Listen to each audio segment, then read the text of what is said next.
जो आपका चल रहा है वो बायोलॉजी है, बायोलॉजी पढ़ाते हैं आपको।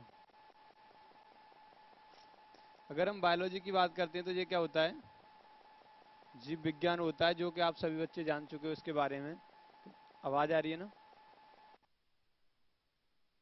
तो आ रही है। जो बायोलॉजी था हमारा जीव विज्ञान था, इसमें सर्कुलेटरी सिस्टम के अंदर हमारा चल रहा था ब्लड। हार्ट के रिगार्डिंग आपसे अगर क्वेश्चन पूछा जाए तो आप कर सकते हो ना, क्योंकि मैंने बहुत सारा हार्ट के बारे में बताया है आपको, तो आपका करना बहुत ज़्यादा जरूरी के लिए, उसके लिए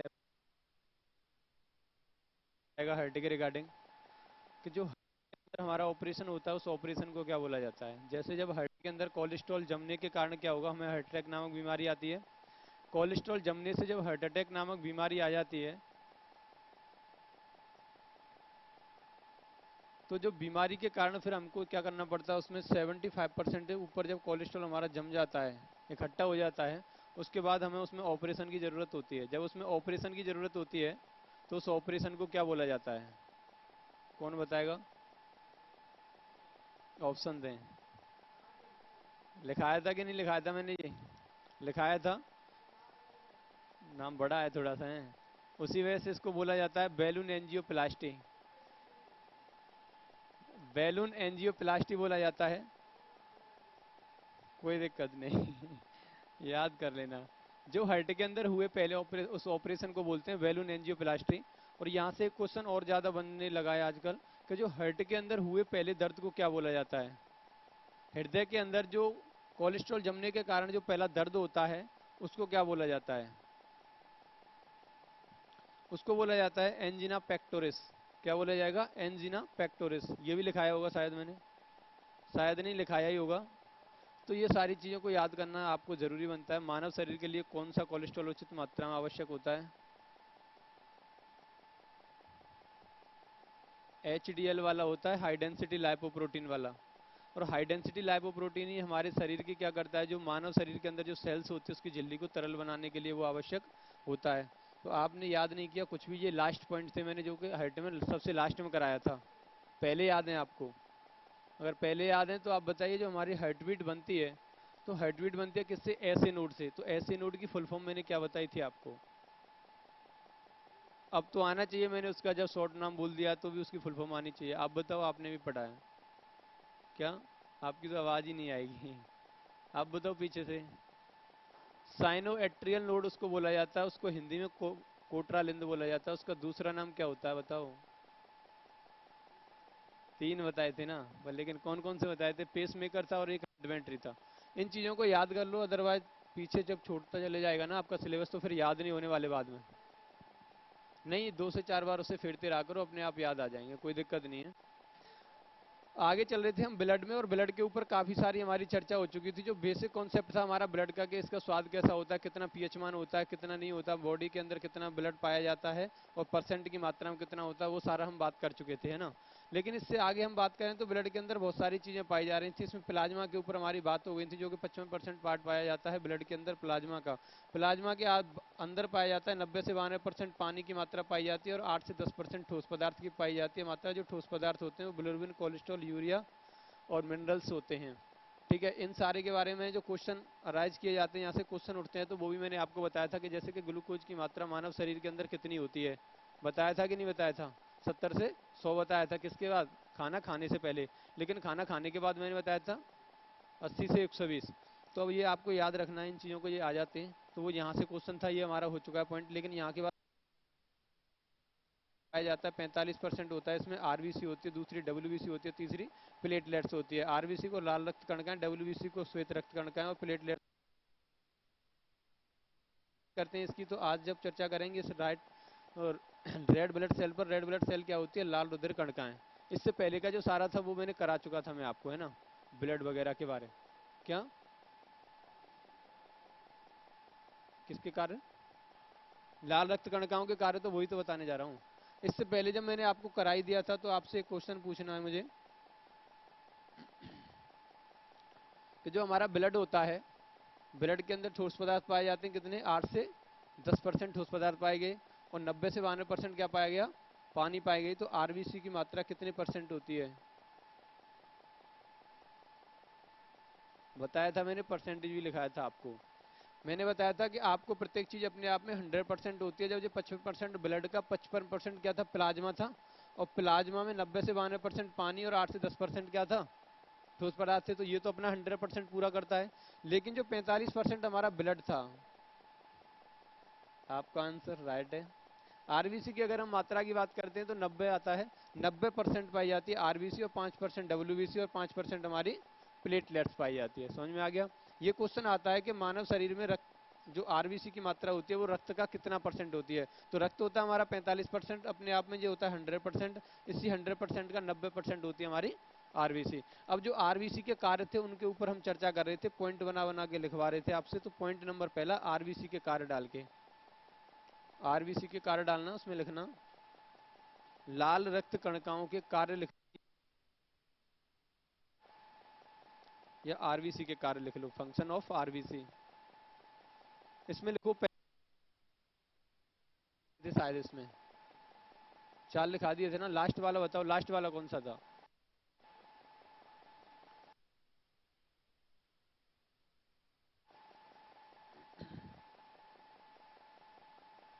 आरबीसी को एरिथ्रोसाइटस भी बोला जाता है। और इससे पहला कौन सा।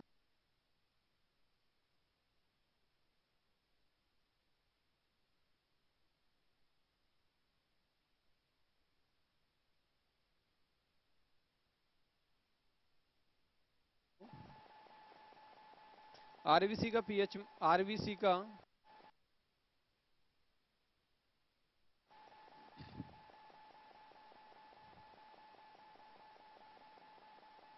ये रतनगढ़ सेंटर पर आवाज आ रही है भाई।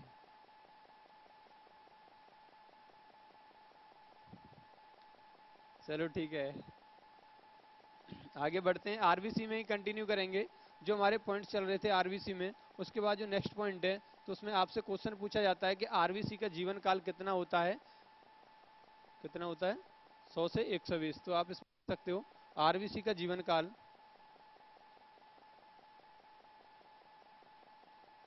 जीवन काल 100 से 120 डेज होता है।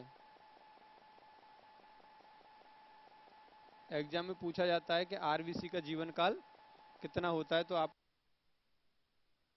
काल होता है वो 100 से 120 दिन होता है।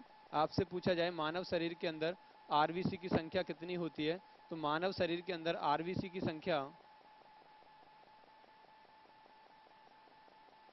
45 से 50 लाख होती है।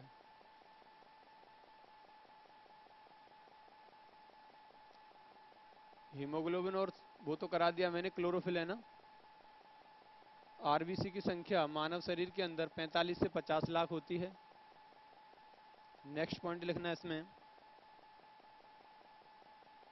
प्रतिदिन पुरुष में से, प्रतिदिन पुरुष में से, प्रतिदिन पुरुष में से 2.5%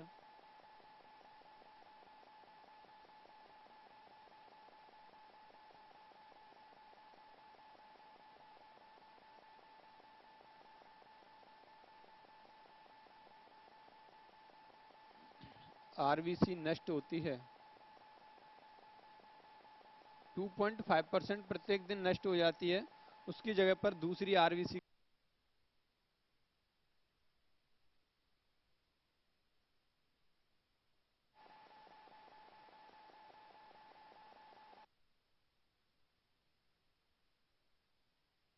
आरबीसी का निर्माण, आरबीसी का निर्माण कहां पर होता है, कहां होता है, पिलिया में, पिलिया में नष्ट होती है। आरबीसी का निर्माण अस्थि मज्जा में होता है, बोन मैरो। आरबीसी का निर्माण अस्थि मज्जा में होता है।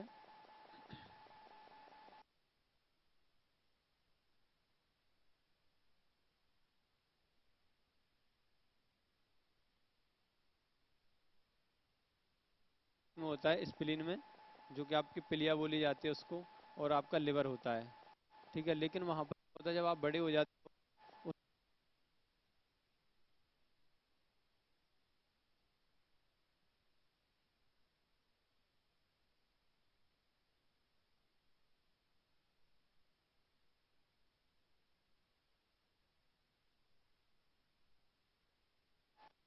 अस्थि मज्जा में होता है।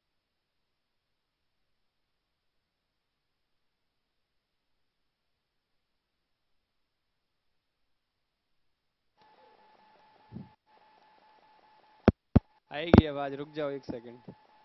अब आ रही होगी शायद। आ रही है? ठीक है। आरबीसी का निर्माण अस्थि मज्जा में होता है।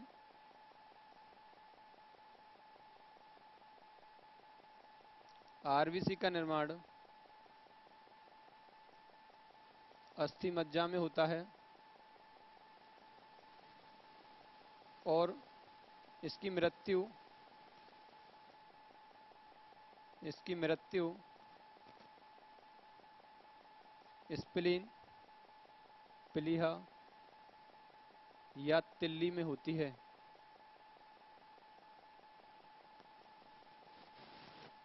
स्प्लीन को ही पिलिया और तिल्ली दोनों नाम दिए गए हैं। स्प्लीन को ही पिल्ली और तिलिया बोला जाता है, पिलिया और तिल्ली बोला जाता है।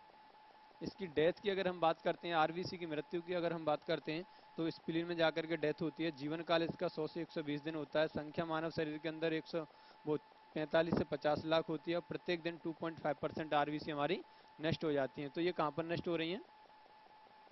पिलिया में। तो हेडें डालो पिलिया, स्प्लीन।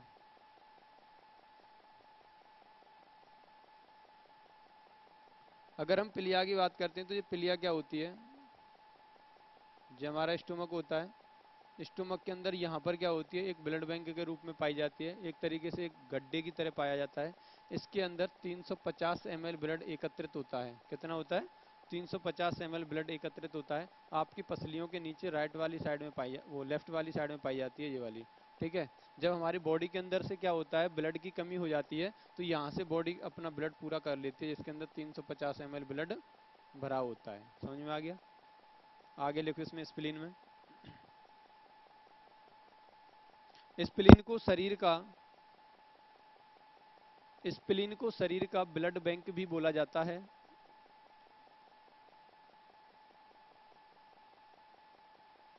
स्प्लीन को शरीर का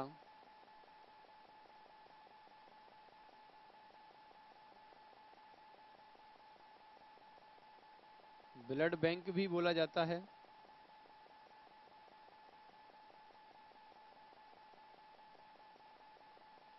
अगला पॉइंट लिखना इसमें। स्प्लीन को आरबीसी का स्प्लीन को आरबीसी का कब्रिस्तान भी बोला जाता है।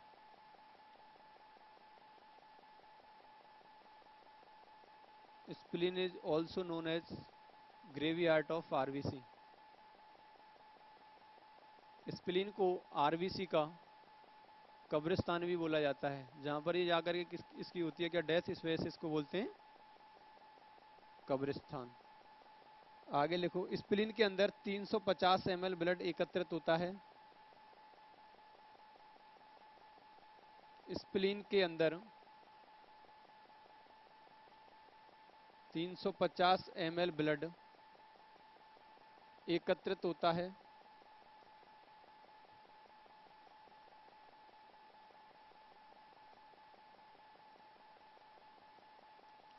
एक और नाम सुना है आपने सीरम का? हमारे इसके अंदर पाई जाती है सीरम, ब्लड के अंदर। और ब्लड के अंदर जो सीरम होता है वो कहां से प्राप्त होता है? कोई जानता है इसके बारे में? नहीं पता। अगर हम सीरम की बात करते हैं तो मैं अभी आपको बता रहा था ब्लड प्लाज्मा के बारे में। अगर हम ब्लड प्लाज्मा की बात करते हैं तो कितना था ये? 55% था। इस 55% में 8 से 10% क्या थे? हमारे ठोस पदार्थ पाए जा रहे थे। जो ठोस पदार्थ थे ना, उन ठोस पदार्थ के अंदर से प्लाज्मा प्रोटीन को अलग कर लिया जाए। किसको? प्लाज्मा प्रोटीन को अलग कर लिया जाए। बाद बाकी का बचा हुआ पदार्थ क्या कहलाता है? सीरम कहलाता है। तो सीरम के बारे में थोड़ा सा लिख लेते हैं, लिख लो इसमें। प्लाज्मा से प्लाज्मा प्रोटीन को अलग करने पर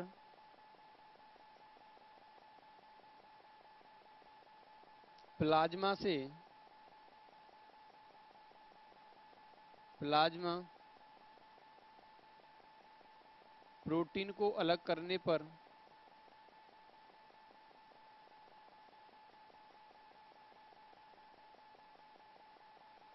बचा हुआ भाग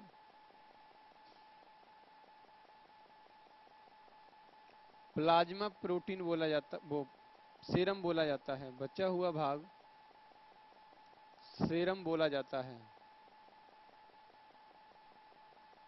आपसे पूछा जाए सीरम किसे बोलते हैं, तो प्लाज्मा से प्लाज्मा प्रोटीन को अलग करने पर बचा हुआ भाग क्या बोला जाता है, सीरम बोला जाता है। आगे बढ़े, आगे लिखो इसमें अगली लाइन से।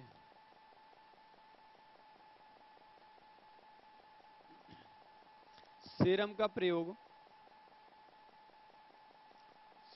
प्रयोग टीका बनाने में किया जाता है। टीका, टीका नहीं जानते? इंग्लिश में क्या बोलते हैं इसको, वैक्कन बोलते हैं, क्या बोलते हैं? वैक्सीन नहीं बोलते। शुद्ध इंग्लिश में क्या बोलते हैं, शुद्ध इसकी मीनिंग्स क्या होती है, आप बताना भैया। BACCINE।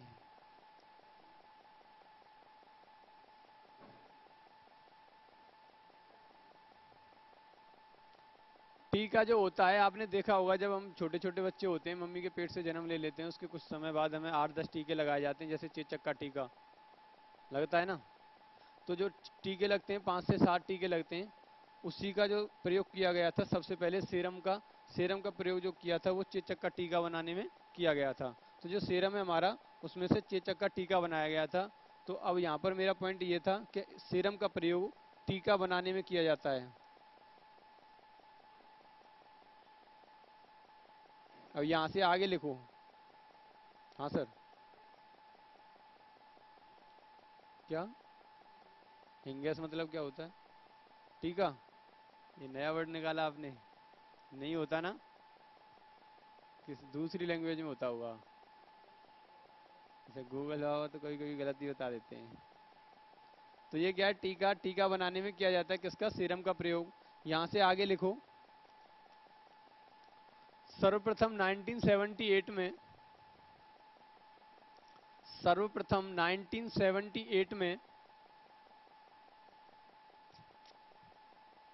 रतनगढ़ सेंटर बढ़िया चल रहा है मामला कि नहीं चल रहा भाई? ग्रेट भाई साहब, ग्रेट। अब ये हाथ उठाने में मत रह जाना, इसको याद भी करना जरूरी है। ये याद नहीं हुआ तो फिर बेकार है मामला, कुछ भी अच्छा नहीं चलने वाला। अच्छा याद हो रहा है तो ठीक है। अगला क्वेश्चन आपसे ही होगा, पीछे वाले। आगे बात करते हैं इसमें। लिखो इसमें सर्वप्रथम 1978 में, सर्वप्रथम 1978 में एडवर्ड जेनर ने, एडवर्ड जेनर ने गाय के सीरम से, एडवर्ड जेनर ने गाय के सीरम से चेचक का टीका बनाया। अब यहां से आपसे क्वेश्चन पूछा जाएगा कि चेचक का टीका किसने बनाया था, तो एडवर्ड जेनर नाम का एक वैज्ञानिक था। चेचक का टीका कब बनाया गया, 1978 में बनाया गया था। किससे बनाया था, गाय के सीरम से। गाय का ब्लड लिया था, उस ब्लड में से प्लाज्मा निकाला था, प्लाज्मा में से पानी तो अलग कर ही दिया था पहले ही, तो बचा हुआ 8% जो भाग बचता है उसमें से प्लाज्मा प्रोटीन को और बाहर कर दिया गया, और प्लाज्मा प्रोटीन को बाहर करने के बाद बचा हुआ पदार्थ सीरम कहलाया। उसके द्वारा फिर क्या बनाया था, चेचक का टीका, जो स्मॉल पॉक्स बोला जाता है। समझ में आ गया? छोटी माता जो बोली जाती है, उसका टीका बनाया था किसने, एडवर्ड जेनर ने। तो ये था सीरम के बारे में, और कुछ नहीं है सीरम के बारे में ज्यादा। आगे लिखो, अगला पॉइंट है जो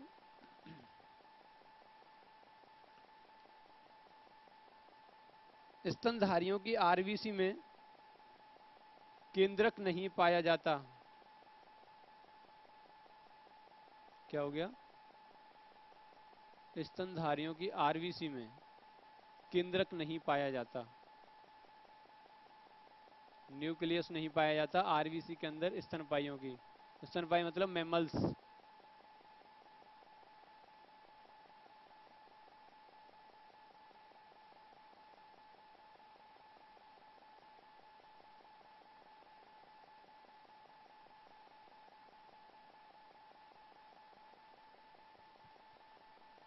स्तनपाइयों की आरबीसी में केंद्रक नहीं पाया जाता है। आगे लिखना अपवाद। दो ऐसे स्तनपाई होते हैं, वो होते तो स्तनपाई हैं लेकिन उनकी आरबीसी में क्या पाया जाता है? केंद्रक पाया जाता है। तो वो कौन कौन से होते हैं? लिख लो, लामा और ऊंट। अपवाद में लिखना, लामा और ऊंट की आरबीसी में, लामा और ऊंट की आरबीसी में केंद्रक पाया जाता है। लामा और ऊंट की आरबीसी में केंद्रक पाया जाता है।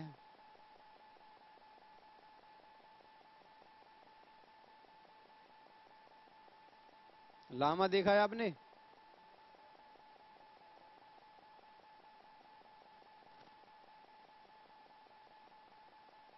ये लामा की प्रजातियां हैं, भेड़ के आकार का होता है लामा। कैसा होता है? जैसे भेड़ होती है उसी तरीके से होता है, गर्दन थोड़ी सी बड़ी होती है उसकी। कैसा? लेकिन इसे भेड़ की प्रजाति में रखा जाता है। नहीं तो मैं ऊंट भी, हाँ लामा को, नहीं तो मैं ऊंट भी कह देता इससे।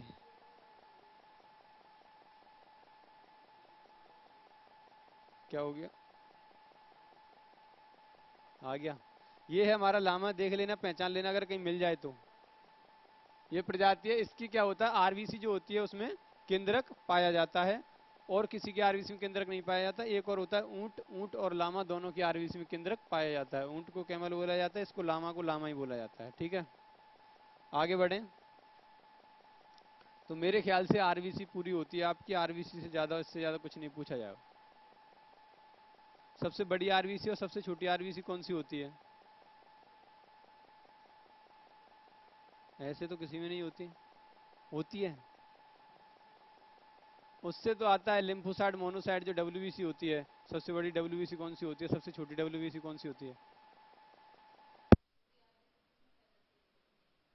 अरे वो सेल्स का आता है, आरबीसी की छोटी बड़ी क्या होती है? पढ़ा है? कैसे पढ़ा था बता दो। वो सेल्स का पूछा जाता है, सबसे छोटी सेल किसकी होती है, सबसे बड़ी सेल किसकी होती है। आरबीसी छोटी बड़ी किसकी होती है? आरबीसी आरबीसी होती है। मैंने नहीं पढ़ा। आपने पढ़ा है तो आप बताओ ना कैसे पढ़ा था। याद नहीं है?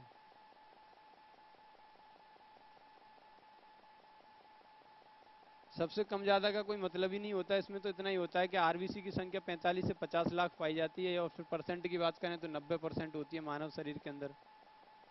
ये होता है। हो सकता है आपने कुछ और पढ़ लिया हो, या फिर कल कंफर्म करके आना तब बताना। आगे बात करते हैं डब्ल्यूबीसी की। श्वेत रक्त कणिका। श्वेत रक्त कणिका हमारी व्हाइट ब्लड सेल्स बोल सकते हैं, या फिर व्हाइट ब्लड कार्पल्स भी बोल सकते हैं ना। देखो इसमें आगे, ये भी हमारे ब्लड के अंदर पाई जाती हैं, लेकिन इनका रंग कैसा होता है? सफेद होता है। और जो हमारी आरबीसी थी उसका कलर कैसा होता है? लाल होता है। आगे लिखो इसमें पॉइंट नंबर 1, हीमोग्लोबिन अनुपस्थित होने के कारण, हीमोग्लोबिन अनुपस्थित होने के कारण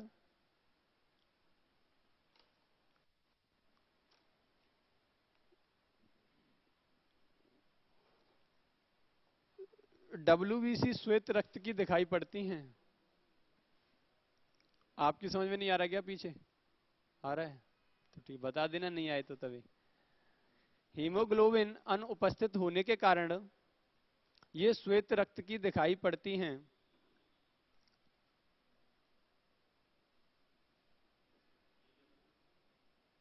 ये का मतलब डब्ल्यूबीसी जो आप ऊपर हेडिंग डाल चुके हो। बार बार पर अगर प्रोनाउन लगाओगे तो फिर गलत हो जाएगा। इंग्लिश में पढ़ा है? हाँ, नाउन लगाओगे तो गलत हो जाएगा, प्रोनाउन लगाना पड़ेगा। तो प्रोनाउन का यूज किया जा रहा है यहाँ पर कि ये का मतलब हो गया WBC। डब्ल्यू नहीं होता, हीमोग्लोबिन नहीं होता, और हीमोग्लोबिन नहीं होता तो इसी वजह से इनका कलर कैसा होता है, श्वेत रंग का होता है, सफेद कलर की ये पाई जाती है। और हीमोग्लोबिन का काम क्या होता है, वो आरबीसी को लाल रंग प्रदान करता है, और लाल रंग का मतलब ये हो गया, तो हीमोग्लोबिन होगा तो वो जगह लाल होगी, और जहाँ हीमोग्लोबिन नहीं होगा वो जगह लाल नहीं हो सकती, रेड नहीं हो सकती। तो आरबीसी के अंदर हीमोग्लोबिन पाया जाता है, लेकिन डब्ल्यूबीसी के अंदर हीमोग्लोबिन नहीं पाया जाता। अगला पॉइंट लिखो इसमें, इनका कोई निश्चित आकार नहीं होता।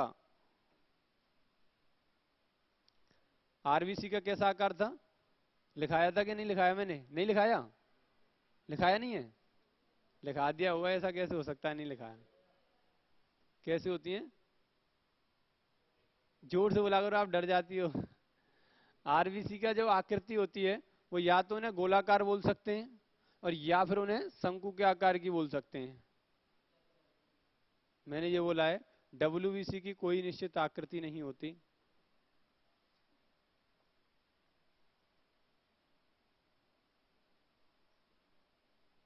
इन्हें अमीबा की आकृति जैसा माना जाता है, अमीबा जैसा माना जाता है, या फिर अमीबा की आकृति जैसा माना जाता है, ना कि ये फिक्स होती है।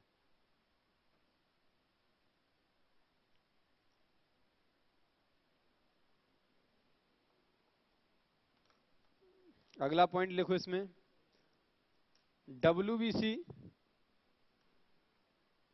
डब्ल्यूबीसी के अंदर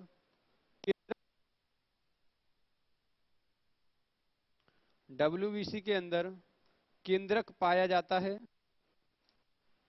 आरबीसी के अंदर केंद्रक नहीं पाया जा रहा था, बट डब्ल्यूबीसी के अंदर क्या है, केंद्रक पाया जाता है। अगला लिखो इसमें,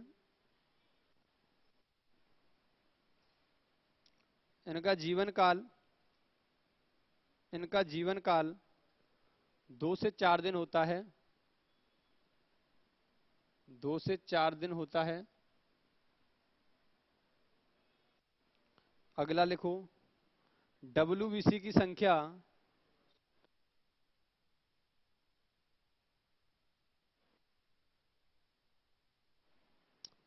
5 से 9 हजार होती है, 5,000 से 9,000 होती है।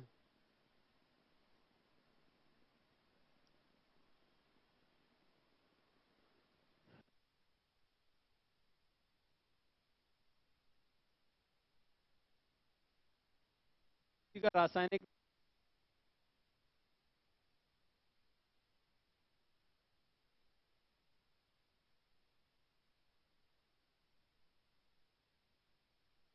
है, और आरबीसी का नाम क्या था,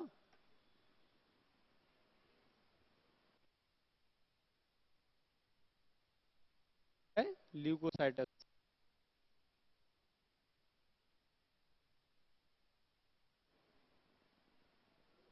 डब्ल्यूबीसी 2 प्रकार की हैं,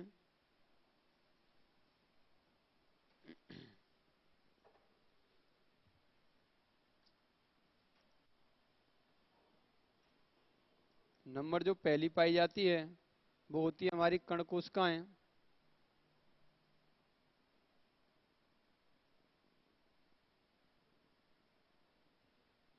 और दूसरी होती है अकणिक कोशिकाएं। जो हमारी कण कोशिका होती हैं वो भी अपने आप में कितने प्रकार की होती हैं,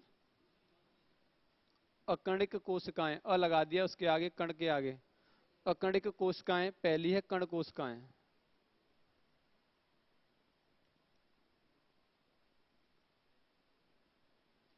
ये 3 प्रकार की होती हैं अपने आप में। Number 1,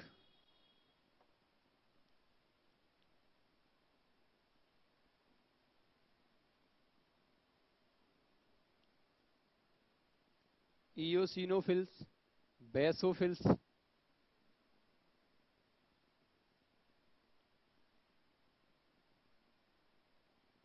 neutrophils. इयोसिनोफिल्स को दूसरा नाम भी दिया गया है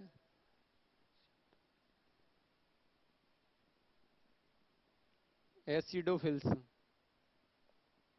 और एक और नाम दिया गया है इसको ऑक्सीफिल्स।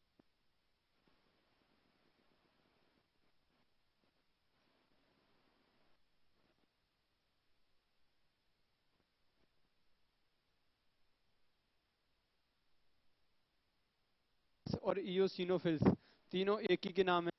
एक होता है हमारा बेसोफिल्स और एक होता है हमारा न्यूट्रोफिल्स। इस प्रकार से तीन प्रकार की क्या पाई जाती है हमारी कण कोशिकाएं पाई जाती हैं। अगर हम बात करें अकणिक कोशिकाओं की तो ये सिर्फ दो प्रकार की पाई जाती हैं। और दो प्रकार की कौन कौन सी होती हैं?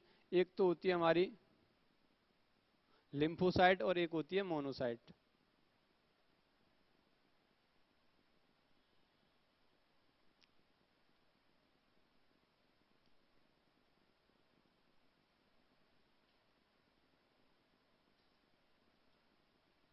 समझ में आ गया?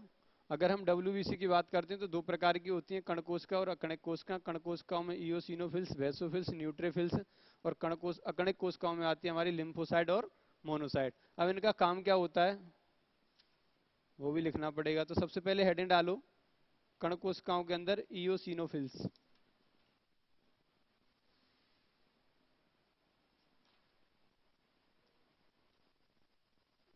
इयोसिनोफिल्स में लिखो, यह शरीर में प्रतिरक्षा। चाय किसको पीनी है भाई? चाय पियोगे? पीछे आप पियोगे? क्या हो गया? अच्छा। इसमें लिखो, यह शरीर में प्रतिरक्षा तथा संवेदन शक्ति को बढ़ाती है।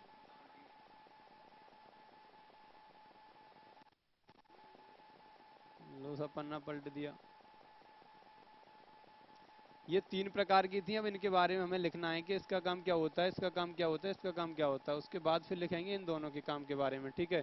वैसे अगर कॉमनली मिला करके बोला जाए तो एग्जाम में पूछा जाता है डब्ल्यूबीसी का काम क्या होता है, तो सीधा बोल देते प्रतिरक्षा प्रदान करने का काम होता है, रोगों से लड़ने की रक्षा प्रदान करने का काम होता है। अलग ऐसे अलग अलग खोल के देखा जाएगा तो इसके अंदर ये 5 भाग पाए जाते हैं, इयोसिनोफिल्स, बेसोफिल्स, न्यूट्रोफिल्स और लिम्फोसाइट और मोनोसाइट। और इन्हें दो पार्टों में देखा जाता है, कण कोशिकाएं और अकणिक कोशिकाएं। समझ में आ गया? अब इसी के अंदर इयोसिनोफिल्स का काम क्या होता है उसको लिखो, यह शरीर के अंदर प्रतिरक्षा तथा संवेदन शक्ति को बढ़ाती है।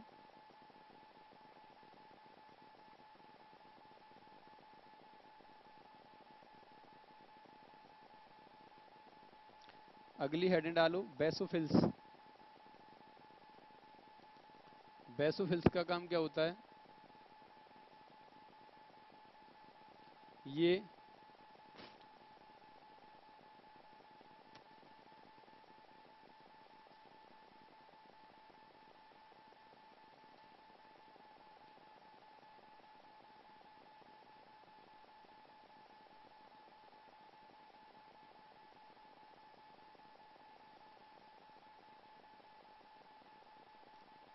ये हिस्टामिन नामक तत्व स्रावित करती है। ये हिस्टामिन नामक तत्व स्रावित करती है। हिस्टामिन नामक तत्व स्रावित करती है जिससे दमा के लक्षण प्रकट होते हैं। जो श्वास की बीमारी हो जाती है, दमा,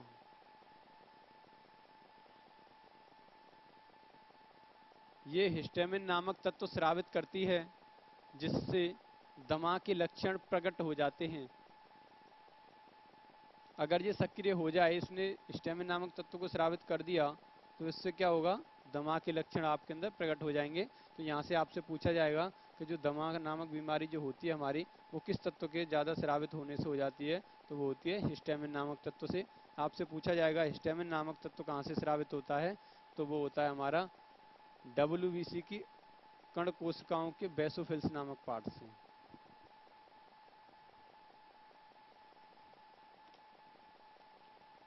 अगली हेडिंग डालो, न्यूट्रोफिल्स। थर्ड वाला पॉइंट, ये सेकंड था, ये थर्ड है।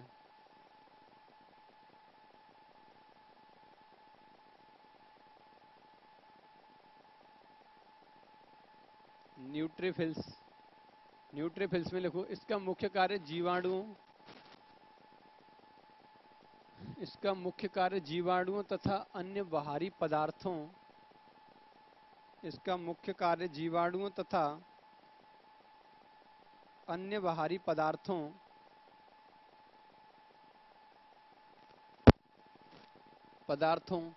का भक्षण करना है, भक्षण करना है। भक्षण का मतलब होता है नष्ट करना।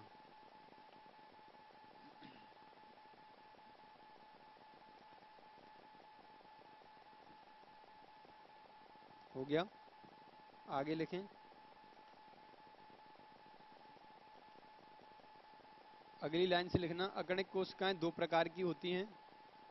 नंबर 2 पॉइंट डाल के, अकणिक कोशिकाएं दो प्रकार की होती हैं। नंबर 1 लिम्फोसाइट और नंबर 2 मोनोसाइट। हेडिंग डालना लिम्फोसाइट।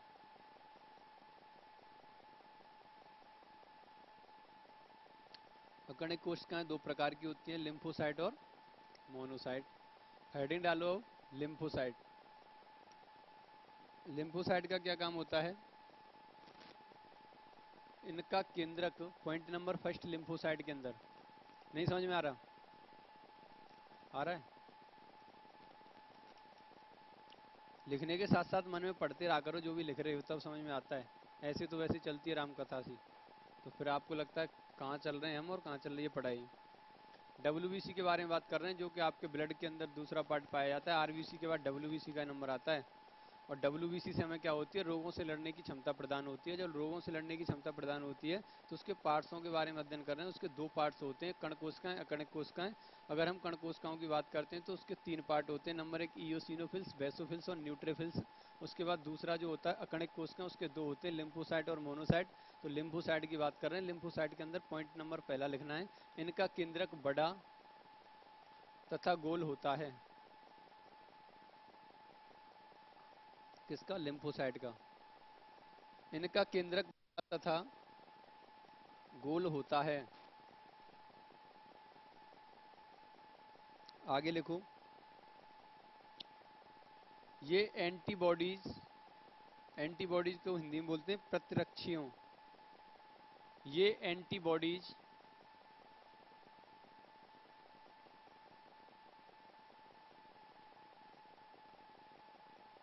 ये एंटीबॉडीज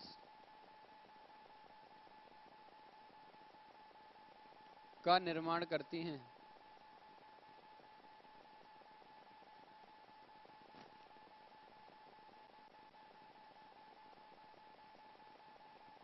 ये एंटीबॉडीज का निर्माण करती हैं।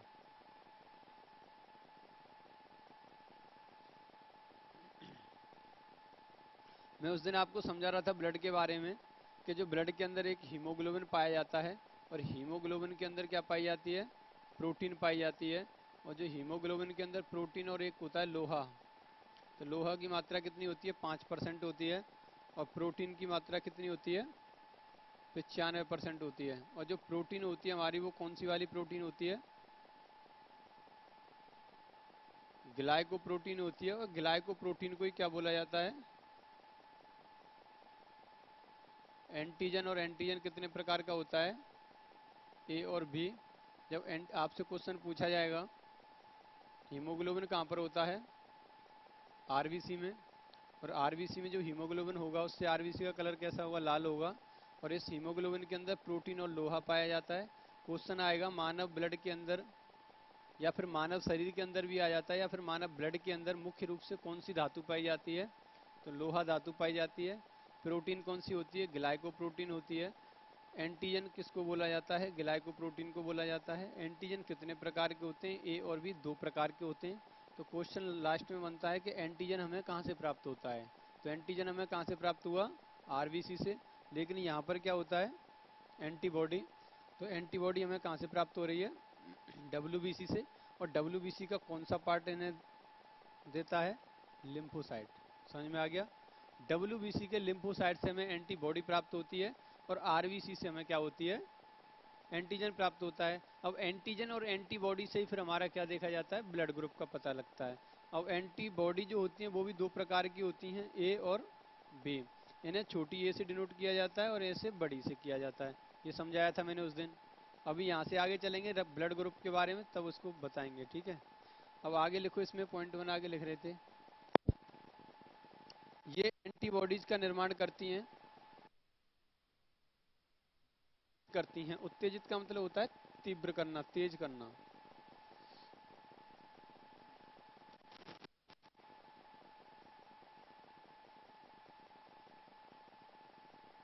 आगे बढ़े, आगे लिखो मोनोसाइट।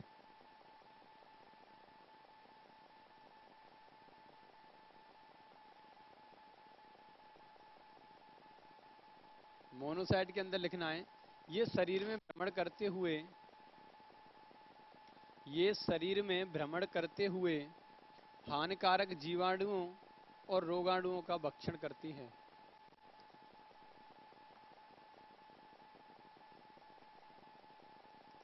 हानिकारक जीवाणुओं व रोगाणुओं का भक्षण करती है।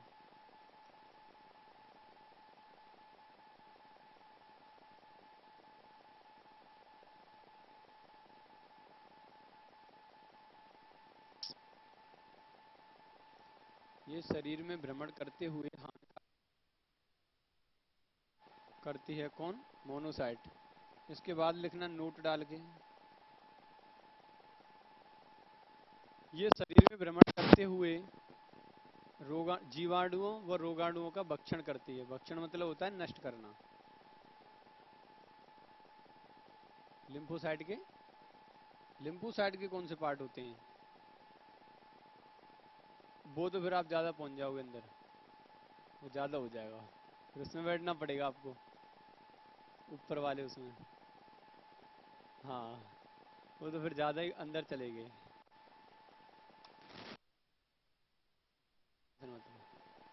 सीजीएल में भी लिम्फोसाइट मोनोसाइट आएगा। डब्ल्यूसी कितने प्रकार की होती है? 2 प्रकार की, लिम्फोसाइट और मोनोसाइट। इतना ही कराते हैं सारे टीचर, टेंशन ना लो। सीजीएल की बात कर रहा हूँ मैं, किसी को नहीं पता इओसिनोफिल्स, वैसोफिल्स और न्यूट्रोफिल्स भी होता है इसके अंदर, है ना। हो जाता है वो, फिर ऊपर वाले में बैठना पड़ेगा आपको। आगे बढ़ो। और इनके, आपके में हो गया क्या ये वाला पॉइंट? उसमें मॉर्निंग वाले बैच में तो इतना भी नहीं होने वाला वहाँ पे जो यहाँ हो रहा है। हर बैच के हिसाब से करना पड़ता है ना, क्योंकि अब भाई वहाँ पर ऊपर पढ़ा साल लगता है बैच को पढ़ाने के लिए, और यहाँ पर क्या है 4-4 महीने के बैच होते हैं। आपका ही तो चल रहा है ये, है ना, आपका चल रहा है वो तो। मास्टर कोर्स है तभी तो इतना चल रहा है, नहीं तो चलता भी नहीं इतना। अब 12-14 क्लास में खत्म हो जाती है बायोलॉजी, कौन कितना कराएगा उसमें, है ना। तो फिर तो आपको ऊपर बैठना ही पड़ेगा। उससे भी फिर ज़्यादा चाहिए तो फिर आपको एमबीबीएस करना पड़ेगा। आगे लिखो, इसमें नोट डाल के एक पॉइंट लिखो, डब्ल्यूबीसी हमें हमें रोग प्रतिरोधक क्षमता को प्रदान करती है। डब्ल्यूबीसी हमें रोग प्रतिरोधक क्षमता को प्रदान करती है। अब ये थी हमारी डब्ल्यूबीसी, और इससे पहले जो हुई थी हमारी आरबीसी। यहाँ से कुछ ज़्यादा पूछने को नहीं आता, इतना पूछने को आएगा कि डब्ल्यूबीसी का जीवन काल कितना होता है और आरबीसी का जीवन काल कितना होता है, और डब्ल्यूबीसी की फुल फॉर्म, और वो तो आप जानते ही हो क्या है क्या नहीं है। इनका रंग कैसा होता है, उनका रंग कैसा, क्या हो गया, बनती कैसे है? ब्लड में ही बन जाती है।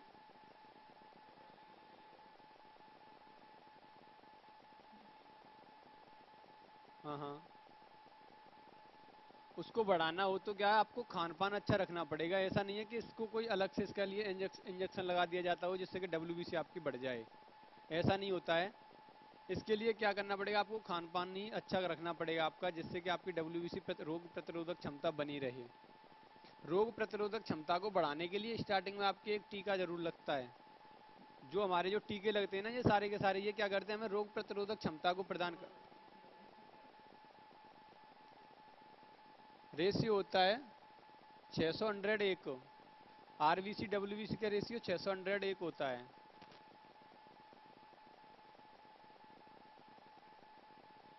हाँ, वो 45 लाख और 50 लाख के एटलीस्ट में, और ये 5 से 9 हज़ार के बीच में, तो इतना ही रेशियो आ जाएगा इसका। यही दिया है प्रत्येक बुक में, और यही क्वेश्चन सही माना जाता है, आंसर भी यही सही है, ठीक है। तो उसमें तो आपको बस खाना पाना अपना ठीक ठाक रखना पड़ेगा कि क्या खा रहे हो क्या पी रहे हो, सुबह शाम टाइम से खा रहे हो या नहीं खा रहे हो, तभी आपकी बॉडी मेंटेन में बनी रहेगी। ऐसा कुछ नहीं है कि डब्ल्यूबीसी के लिए आपको कुछ अलग से चीज़ें दे दी जाएं तो उससे आपकी डब्ल्यूबीसी बढ़ जाए। ये जरूर है कि आपकी प्लेटलेट्स जब घट जाती हैं जो डेंगू बुखार के दौरान, तो उसमें प्लेटलेट्स में जरूर वो एक होता है कीवी का फल, कीवी का, कीवी बोलते हैं ना, एक कीवी का फल होता है, उसको खिला दो। तो अब वो भी क्या हुआ, खान पान ही तो हुआ, वो भी खिलाया गया तभी आपकी प्लेटलेट्स बढ़ी। और उसके साथ में पपीते का पत्ता, बकरी का दूध, बकरी का दूध पीने से भी प्लेटलेट्स बढ़ जाती हैं। बढ़ जाती हैं कि नहीं बढ़ती हैं भाई?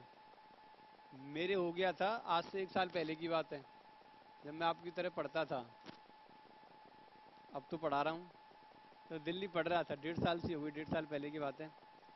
और 1.5 साल पहले मुझे हो गया था, तभी मैं दिल्ली छोड़ के आगरा आ गया था अपने। डेंगू बुखार हो गया था, उसमें मरने की कंडीशन भी आ गई थी मेरी, तो 15,000 प्लेट्स रह गई थी मेरे अंदर खाली। और 15,000 पर क्या होता है आप जानते हो, थोड़ी सी और कम हो जाती तो ब्लड निकलना स्टार्ट हो जाता है बॉडी के अंदर से, जो बालों वाले छिद्र होते हैं उनसे ब्लड निकलना स्टार्ट हो जाता है। एक दिन तो ऐसा आया था कि हॉस्पिटल मना ही कर दिया था कि इसको ले जाओ भाई, हमारे बस का रोग नहीं है। रात को सिग्नेचर करवा रहे थे, क्योंकि मेरी रिपोर्ट्स दोनों टाइम जाती थी, सुबह और शाम दोनों टाइम आती थी, जो प्लेटलेट्स की कितनी कम हो रही है कितनी ज़्यादा हो रही है, क्योंकि कंडीशन ज़्यादा सीरियस थी। और 7 दिन से खाना पीना कुछ भी नहीं हुआ, मेरे अंदर मुंह में पानी तक नहीं जा रहा था, स्वेलिंग पूरे शरीर पर आ चुकी थी। घर वाले रोते थे कि हमारा तो गया बेटा। अब मम्मी बहुत रोती थी, तो मम्मी को कम लाते थे हॉस्पिटल में, 14 दिन हॉस्पिटल में रहा था मैं। 7 दिन तक कोई बेनिफिट नहीं था, कोई कुछ नहीं हो रहा था मुझे। उसके बाद में उन्होंने वैसे, जो मेरा मन करता था नमकीन वगैरह खाने का, मैं उस दौरान और कुछ खाने का मन ही नहीं, पानी तक नहीं पीता था मैं, पूरा दिन रात ऐसे निकल जाता था। घर वाले सोचते कुछ तो खा ले, अब बकरी का दूध लेकर के आए हो। मैं और उसमें पपीते का पत्ता और बकरी का दूध उसको मुझे पिला रहे हैं। मैंने कि मैं नहीं पी पाऊंगा, उसमें से बदबू आती है ना बकरी के दूध में से। तो मैंने नहीं वो पिया 2 से 3 दिन तक।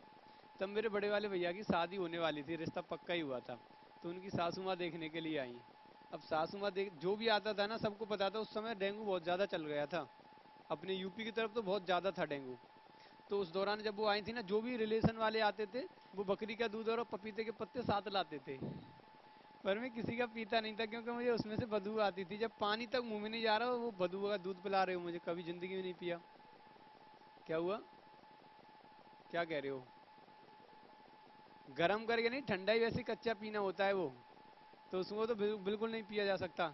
अब भैया की जो सासू थी ना, सासू माँ जी आ गई और आकर के वो मेरे पीछे बैठ गई, मेरे से तो खड़ा बैठा हुआ नहीं जा रहा था। अब मेरी वो बैक साइड से अपना मतलब घुटना लगा करके बैठ गई और गर्दन से मेरे हाथ लगा लिया। और वो दूध लेकर के आई थी, उसमें एक गिलास थी छोटी वाली, जो चाय वाला जो कप होता है, इतना बड़ा कप था।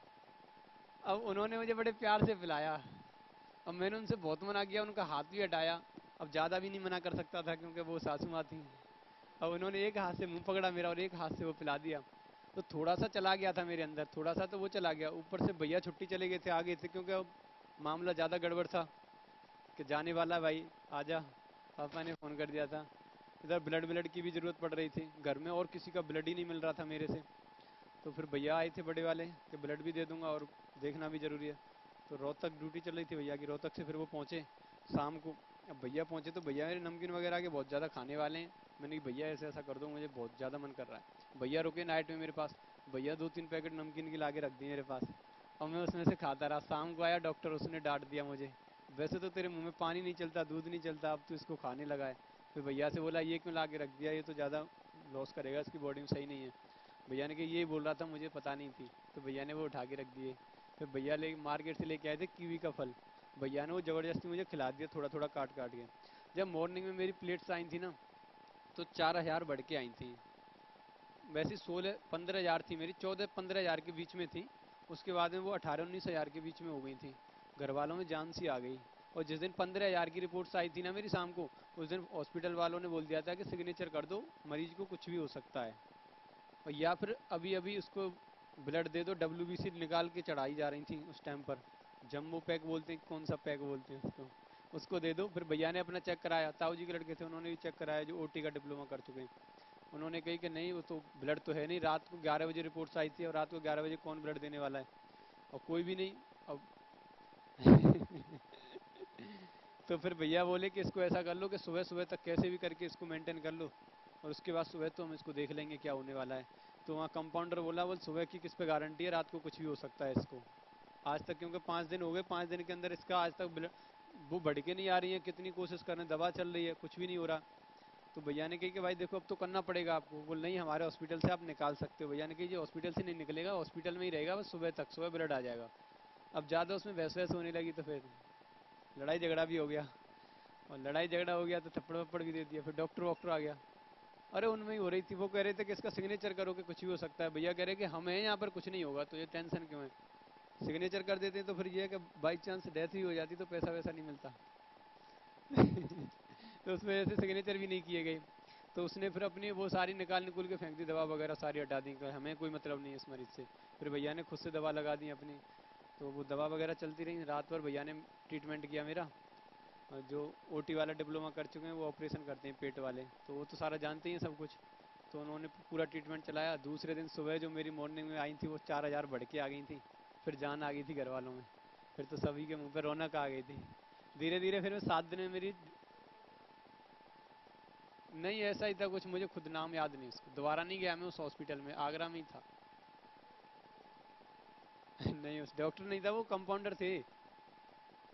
डॉक्टर तो ट्रीटमेंट डॉक्टर कर रहा था, वो सुबह शाम आता था ना डॉक्टर तो खाली। रात को 11 बजे उससे झगड़ा हुआ था, वो पीट दिया था भैया ने, तो फिर और क्या होगा। अब ट्रीटमेंट करने वाला कहाँ से लेके आए। पीट दिया था बेचारा। अब रो रो आके डला रहा किसी कोने में जा करके, ऊपर वाले केबिन में चला गया हो।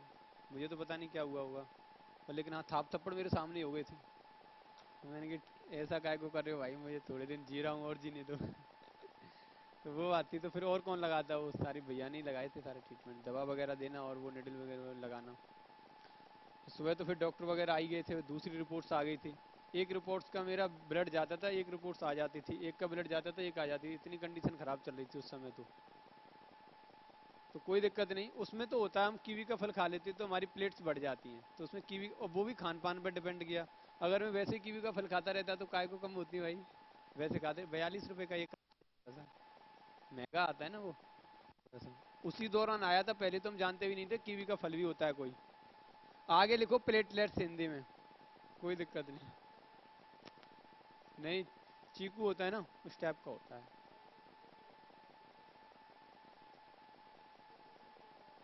अच्छा सीकर में बड़ा है। सीकर में तो हर चीज बढ़िया, खैर। रुधिर प्लेटलेट्स, आगे लिखो इसमें रुधिर प्लेटलेट्स हेडिंग डाल के। हिंदी में बोलते हैं बिम्माडू।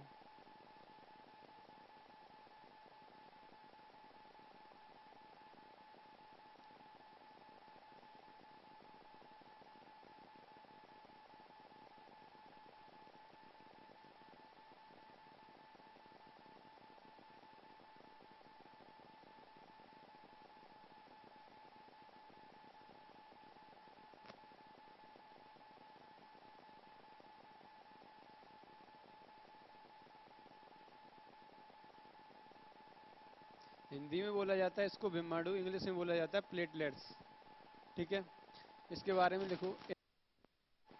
पॉइंट नंबर फर्स्ट, इन्हें थ्रोम्बोसाइटस भी बोला जाता है। थ्रोम्बोसाइटस भी बोला जाता है।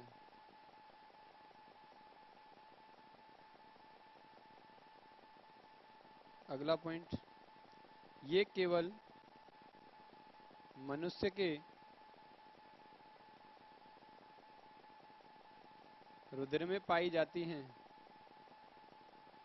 ये केवल मनुष्य के रुधिर में पाई जाती हैं।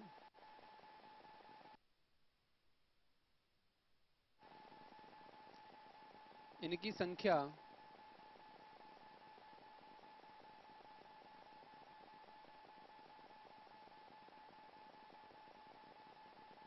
2 से 5 लाख होती है।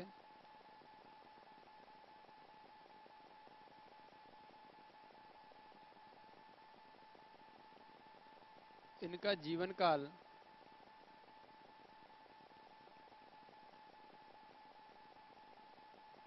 3 से 7, 5 से 10, 2 से 4। दिन होता है। अलग अलग बुकों में अलग अलग तरीके से दिया है, इसका कोई फिक्स नहीं है जो फिक्स। कोई सा ऑप्शन में आ जाए टिक कर देना, पूछा नहीं जाता। और दो आएंगे नहीं, इनमें से एक ही आएगा। नेट पर हो सकता है 2 से 4 दिया होगा। क्या हुआ? किसमें अधिकतम? हाँ, बुकों में भी यही होगा शायद। लेकिन ये भी दिया है, ये भी दिया है। आपने कितनी बुक पढ़ी है इसकी, बायोलॉजी की? कितनी बुक पढ़ी है? अच्छा, और टीचरों ने पढ़ाया है जो? लूसेंट में कितना दिया है? आगे लिखो। यह रक्त स्कंदन में, अगला पॉइंट, यह रक्त स्कंदन में सहायता करती है।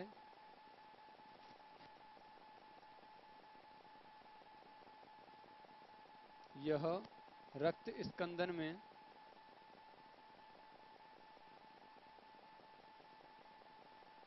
सहायता करती है।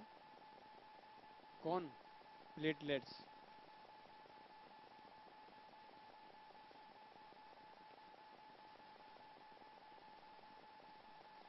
रक्त स्कंदन क्या होता है?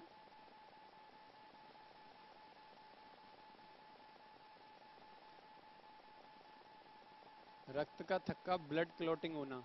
ब्लड क्लॉटिंग को ही बोला जाता है रक्त स्कंदन। ठीक है। अब जो रक्त स्कंदन में सहायता कौन करता है? हमारा प्लेटलेट्स करती है। अगला पॉइंट लिखो इसमें। कटे हुए कटे हुए भाग से रक्त स्राव का रुकना। कटे हुए भाग से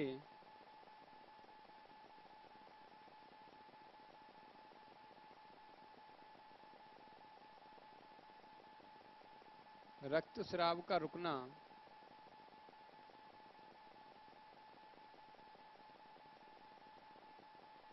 रक्त स्कंदन कहलाता है।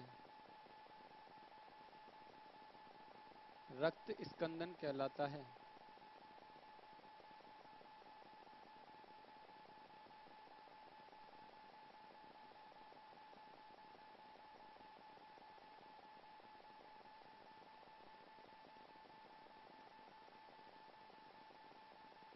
आगे ये वाली लाइन लिख लेना।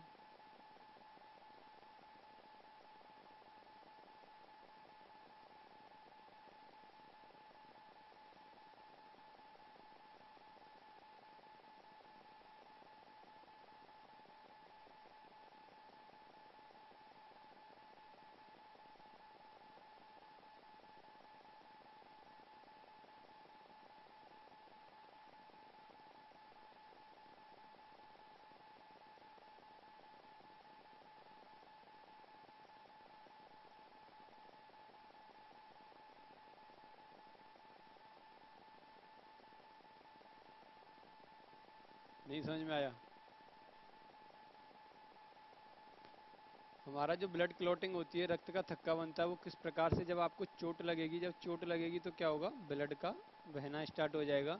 जब आपकी बॉडी के अंदर से रक्त बहेगा तो फिर क्या करेगा? अब रक्त के अंदर फिर क्या पाया जाता है? थ्रोम्बोसाइटस। क्या पाई जाएगी उसके अंदर? थ्रोम्बोसाइटस। थ्रोम्बोसाइटस का मतलब क्या हो गया? क्या हो गया?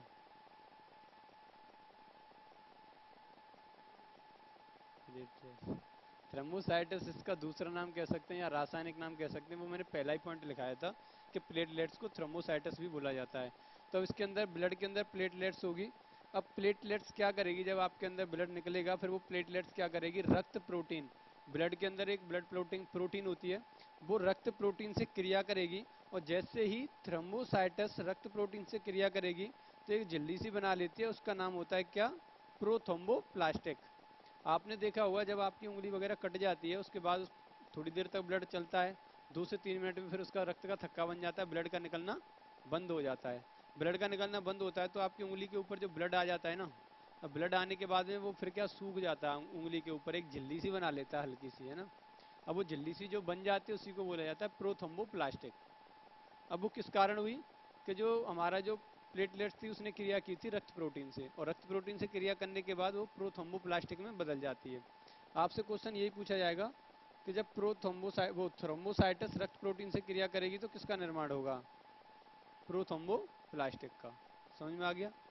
इस तरीके से क्या होता है, रक्त का निर्माण हो जाता है किसका? ब्लड के थक्के का, और ब्लड हमारा रुक जाता है। समझ में आ गया? आगे बढ़े, आगे लिखो।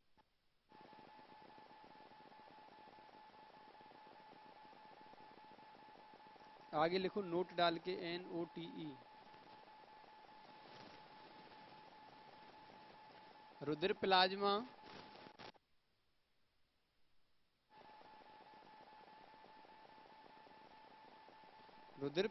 में थ्रोम्बिन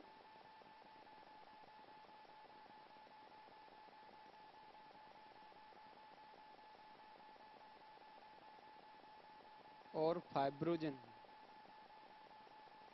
रुधिर प्लाज्मा में थ्रोम्बिन और फाइब्रोजन प्रोटीन का निर्माण होता है। फाइब्रोजन प्रोटीन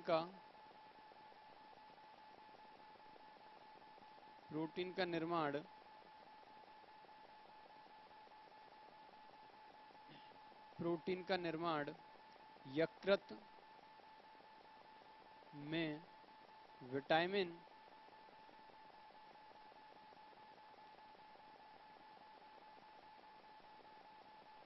के की सहायता से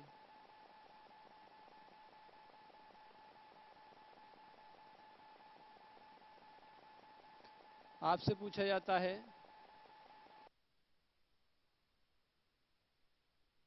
रक्त का थक्का बनाने में सहायता करता है या रक्त का थक्का बनाता है, तो विटामिन के। अब विटामिन के किस तरीके से रक्त का थक्का बना रहा है कि जो विटामिन के की सहायता से क्या होता है, जो आप विटामिन के खा रहे होते हो उससे थ्रोम्बिन और फाइब्रोजन प्रोटीन बनता है जो कि हमारे ब्लड के अंदर पाया जाता है। और थ्रोम्बिन और फाइब्रोजन जो प्रोटीन होता है, अब वो फिर थ्रोम्बोसाइट्स से क्रिया करता है और प्रोथ्रोम्बोप्लास्टिक बना लेता है। नहीं समझ में आया? जो ये प्रोटीन थी यहाँ पर रक्त प्रोटीन, इसका नाम क्या हो गया? थ्रोम्बिन और फाइब्रोजन। फाइब्रोजन और थ्रोम्बिन प्रोटीन पाया जाता है किसके अंदर? ब्लड के अंदर। जब ब्लड के अंदर ये प्रोटीन पाया जा रहा है तो ये क्या करेगा? थ्रोम्बोसाइटस से क्रिया कर लेगा, और जब ये थ्रोम्बोसाइटस से क्रिया करेगा तो प्रोथ्रोम्बोप्लास्टिक बनाएगा, और जब ये प्रोथ्रोम्बोप्लास्टिक बन गया तो इसी को बोलते हैं रक्त का थक्का बनना। अब ये वाली प्रोटीन कहाँ से निर्मित हुई थी? विटामिन के की सहायता से। इस वजह से बोला जाता है कि विटामिन के भी क्या करती है? हमारी रक्त का थक्का बनाने में मदद करती है। अगर ये नहीं होती तो ये नहीं होती, और ये नहीं होती तो फिर ये नहीं होती। आ गया ना समझ में? जैसे कोलेस्ट्रॉल से क्या होता है, कोलेस्ट्रॉल जो होता है वो क्या करता है? विटामिन डी का निर्माण करता है। बताया था मैंने, याद नहीं है, बस हिला रहे हो गर्दन। विटामिन डी का निर्माण करता है कोलेस्ट्रॉल। जब विटामिन डी का निर्माण कोलेस्ट्रॉल करता है किस तरीके से? आप बोला जाता है कि विटामिन डी हमें प्राप्त होती है किससे? सूर्य से। नहीं सर, क्यों नहीं सर? क्योंकि जो हमारा सूर्य होता है, जैसे क्या, हाँ उनके साथ क्रिया करता है। ये सूर्य है और ये आप खड़े हो यहाँ पर। यहाँ से क्या निकलता है? सुबह ही सुबह मॉर्निंग टाइम में निकलती हैं पराबैंगनी किरणें। और जो पराबैंगनी किरणें होती हैं वो आपकी बॉडी में अंदर एंट्री मारती हैं, और जब अंदर एंट्री मारेंगे आपकी बॉडी के अंदर तो फिर क्या होगा? आपकी बॉडी के अंदर कोलेस्ट्रॉल पाया जाता है। और जो कोलेस्ट्रॉल जो हमारा होता है,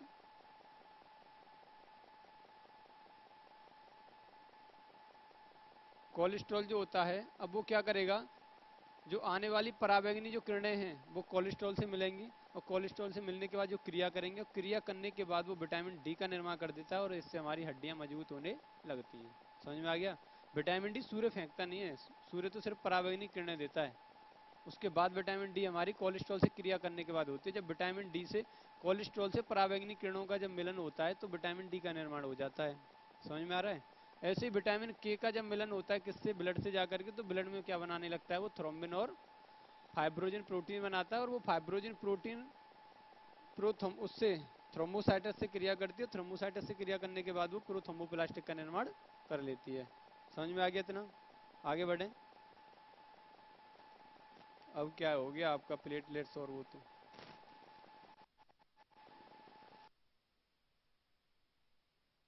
अब बहुत कुछ देख लिया। अब क्या बचा? कुछ भी नहीं बचा। आरबीसी और डब्ल्यूबीसी और प्लेटलेट्स के बारे में सब कुछ देख लिया आपने, तीनों क्लियर हो चुके हैं। इनसे अगर कोई क्वेश्चन होता आप पूछ सकते हो, नहीं तो आगे बढ़ते हैं। अगर हम आगे बात करते हैं ब्लड के बारे में, तो रक्त के बारे में एक आता है रक्त ग्रुप। अगर रक्त ग्रुप की हम बात करें,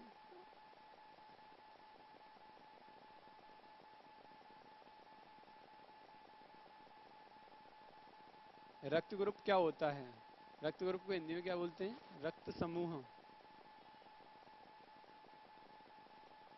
रक्त समूह, रक्त समूह क्या होता है, कैसे आया, कहाँ से आया, किसको पता है इसके बारे में, कोई बताएगा? मानव के अंदर कितने प्रकार के रक्त ग्रुप पाए जाते हैं? 4। ए, बी, ए बी और ओ। ये 4 प्रकार के रक्त ग्रुप होता है हमारी बॉडी के अंदर। एक चीज और होती है A positive, A negative, A B positive, O negative और ओ पॉजिटिव होता है ना, पॉजिटिव नेगेटिव। तो ये नेगेटिव पॉजिटिव तो अभी देखेंगे थोड़ा टाइम में, लेकिन पहले ये बता दो कि हमें ब्लड ग्रुप जो आया था ये कहाँ से आया था। ब्लड के ऊपर चर्चा हो चुकी है, जो भी ब्लड के अंदर था बेसिक पॉइंट भी मैंने लिखाए थे, आरबीसी डब्ल्यूबीसी भी लिखा दिया, सेरम भी करा दिया, उसके अंदर में जाकर के देखा था हमने, फिर स्प्लीन भी आ गया था, स्प्लीन भी करा दिया, प्लाज्मा भी करा दिया, पानी भी करा दिया, ठोस पदार्थ भी करा दिया। अब इससे ज़्यादा कुछ बचा नहीं है ब्लड के अंदर। और अगर हम बात करते हैं किसकी आगे, तो ब्लड ग्रुप की बात आती है। अगर हम ब्लड ग्रुप की बात करें तो ब्लड ग्रुप का बनाने की क्यों जरूरत पड़ी थी, इसे बनाने के लिए जरूरत इस वजह से पड़ी थी,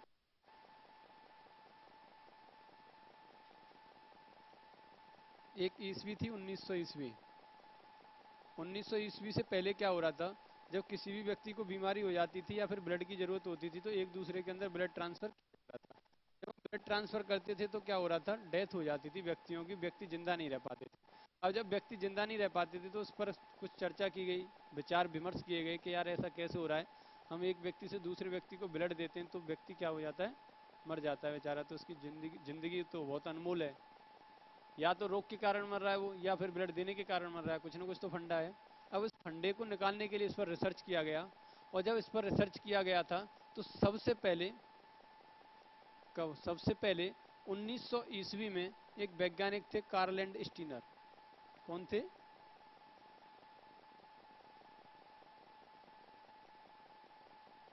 कार्ल एंड स्टीनर नाम के वैज्ञानिक ने सन 1900 ईस्वी में रक्त ग्रुप की या फिर रक्त समूह की खोज की थी। लूसेंट पढ़ोगे या कोई एक दो बुक और भी जो प्रिंट करवा दी है लोगों ने, उसमें लिखा हुआ है 1902 ईस्वी। 1902 जहाँ लिखा है उस जगह को या तो काट के फेंक देना या फिर उस पर पेन चला देना इस तरीके से, वो गलत लिखा है, ठीक है। 1900 ईस्वी में ही रक्त समूह की खोज हुई थी। तो 1902 भी आएगा एग्जाम में और 1900 भी आएगा, तो 1900 ही वाला सही होगा, याद रखना इस चीज को। नहीं तो मुझे दो भी पता है, मैं इसको भी सही बता सकता था आपसे, ठीक है। तो ये गलत है तो गलत है, चाहे लूसेंट में दिया हो चाहे कहीं भी दिया हो। 1900 ईस्वी में कार्ल एंड स्टीनर ने सबसे पहले रक्त समूह की खोज की, और रक्त समूह की खोज इस वजह से की थी क्योंकि व्यक्ति की जो डेथ हो रही थी वो डेथ ना हो। अब उन्होंने जब रक्त समूह की खोज की थी तो उन्होंने क्या किया, 1900 ईस्वी में हो गई, उसके बाद 1930 ईस्वी में इनको नोबेल पुरस्कार दिया गया। नोबेल पुरस्कार दिया गया, आपसे पूछा जाता है ब्लड ग्रुप की खोज के लिए कार्ल एंड स्टीनर को नोबेल पुरस्कार से कब सम्मानित किया गया, तो 1930 ईस्वी में नोबेल पुरस्कार से सम्मानित किया गया था। तो सीधा सीधा किताबों में लिखा होता है, जहां पर ऐसे लिखा है ना मोस्टली 1902 लिखा है, फिर उसी के आगे लिखा होगा 1902 ईस्वी में रक्त समूह की खोज हुई। उसके रक्त समूह की खोज के 30 साल बाद 1930 ईस्वी में, वही लिखा है, मैं नहीं बोल रहा, उसके 30 साल बाद 1930 ईस्वी में उन्हें नोबेल पुरस्कार से सम्मानित किया गया। कितने साल बाद? 30 साल बाद। कब? 1930 में। 30 कह रहा है, 1930 कह रहा है, तो इसका मतलब ब्लड ग्रुप कब खोजा गया? 1900 में, ना कि 1902 में। अगर 1902 की बात है तो या तो 1932 में नोबेल पुरस्कार दिया जाना चाहिए था, या फिर 28 में, वो उसमें 1900 है तो फिर 28 होना चाहिए था। तो इस वजह से वहां पर जो दो है ना वो बाई मिस्टेक लग गया है, कोई दिक्कत नहीं है, उसको काट देना। तो 1900 ईस्वी में है, क्योंकि इससे हमें पता चलता है कि फिक्स 30 साल बाद ही उनको क्या दिया गया था, नोबेल पुरस्कार। और नोबेल पुरस्कार का डेट दिया है 1930, इससे 30 साल पहले की बात है 1900 ईस्वी। या फिर आप फिर बड़े लेवल की बुक पढ़ लो तो फिर उसमें 1900 मिल ही जाएगा आपको, या फिर इस तरीके से अनुमान लगा सकते हैं आप पढ़े लिखे हो तो, ठीक है। तो 1900 ईस्वी में कार्ल एंड स्टीनर ने रक्त समूह की खोज कर दी थी। इसके 30 साल बाद इनको नोबेल पुरस्कार से सम्मानित किया गया, क्योंकि उस समय पर रक्त समूह की खोज करना एक बहुत बड़ी बात थी। जब इन्होंने रक्त समूह की खोज की तो भारत की 95% जनता क्या हो रही थी, बच रही थी ब्लड देने से। फिर भी 5% पॉपुलेशन क्या हो रही थी, फिर भी ब्लड देने के कारण क्या हो रही थी, उसकी डेथ हो रही थी। अब जो 5% डेथ हो रही थी, इसका फंडा क्या है, वो प्लस और पॉजिटिव वाला आ गया, है ना। प्लस और पॉजिटिव को देखेंगे भी थोड़ी देर में। पहले रक्त समूह डाल के उसमें 2-4 पॉइंट है, उसको लिख लो, उसके बाद फिर प्लस और उसको देखेंगे।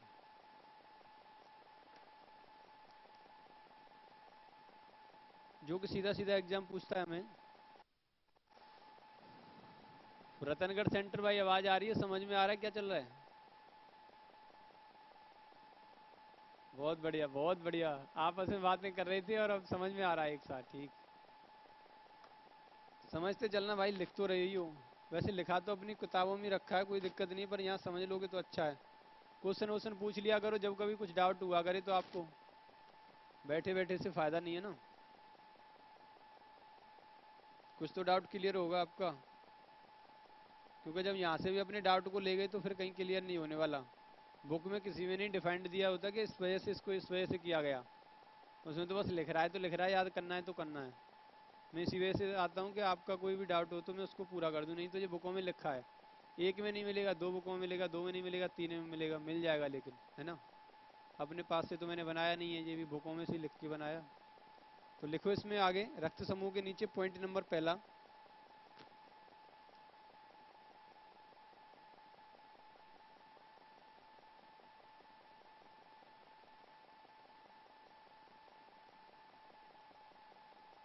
रक्त समूह का पता सर्वप्रथम, रक्त समूह का पता सर्वप्रथम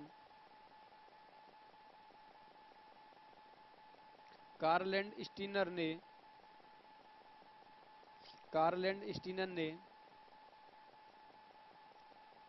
सन 1900, सन 1900 ईस्वी में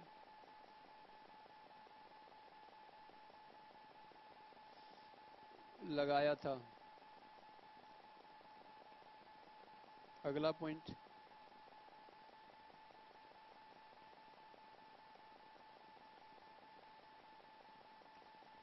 कार्लैंड स्टीनर को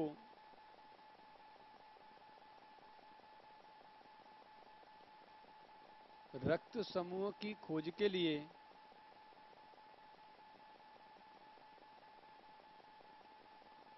1930 ईस्वी में नोबेल पुरस्कार दिया गया।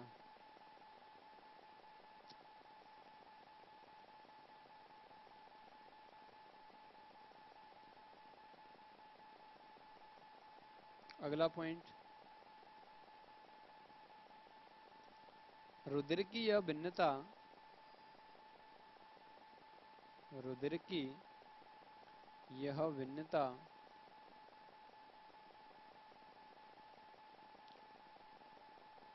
समझ में नहीं आया? रुधिर की यह भिन्नता, रुधिर की यह भिन्नता सही लिख रहा है अब तो। रुधिर मतलब होता है रक्त, ब्लड, खून। खून की यह भिन्नता, भिन्नता क्या, समूह जो ग्रुप बना था, ग्रुप के अंदर 4 प्रकार से ए बी और ओ, तो ये अलग अलग जो पाए जा रहे हैं इसको बोला जाता है भिन्नता। समझ में आ रहा है? अलग अलग जो पाया गया उसकी भिन्नता का कारण क्या था वो बताने जा रहा हूं। तो रुधिर की यह भिन्नता आरबीसी, आरबीसी में उपस्थित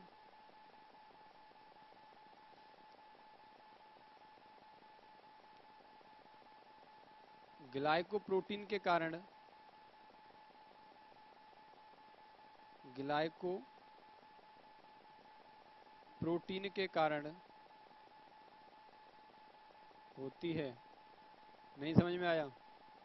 जो हमारे रक्त समूह मैंने अभी बताया था कि हमारे आरबीसी में क्या पाया जाता है, हीमोग्लोबिन पाया जाता है। हीमोग्लोबिन में प्रोटीन होती है, प्रोटीन कौन सी होती है, ग्लाइकोप्रोटीन, और वो 2 प्रकार की होती है, ए और बी। तो यही तो ब्लड ग्रुप है, ए बी और ओ। समझ में आ गया? तो जो रुधिर की यह भिन्नता या फिर रुधिरों का ये ब्लड ग्रुप का होना, होने का मतलब क्या होता है, आरबीसी में उपस्थित ग्लाइकोप्रोटीन के कारण। समझ में आ गया। रुधिर की यह भिन्नता आरबीसी में उपस्थित ग्लाइकोप्रोटीन के कारण होती है। अगला पॉइंट लिखो इसमें, कार्ल एंड स्टीनर ने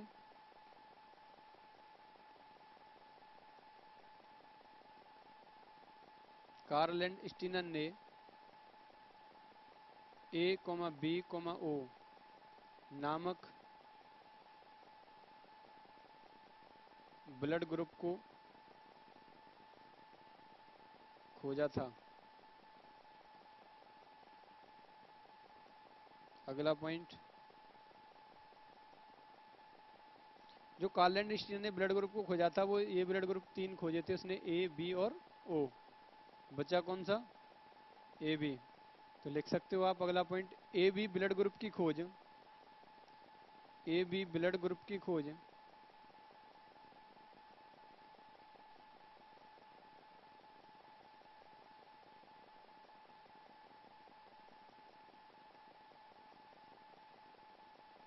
कौन से वैज्ञानिक ने की थी, किसी को पता है? डेकस्टली। डेकस्टली नाम का एक वैज्ञानिक था। डेकस्टली नाम के वैज्ञानिक ने ए बी रक्त समूह की खोज की थी, और बाकी के जो 3 रक्त समूह थे हमारे, वो हमारे कार्ल एंड स्टीनर ने खोजे थे। समझ में आ गया। आगे लिखो भैया, ये नाम है डेकस्टली। दोबारा लिख रहा हूँ, दो यहाँ देख लो।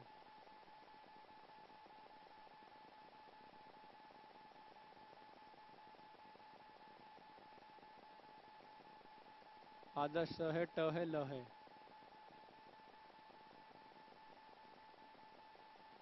पता नहीं क्या कह रहे हो आप।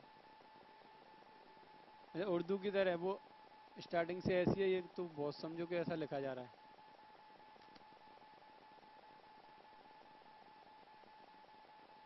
आगे बढ़ें, हो गया ये। आगे लिखो, रक्त का समूहन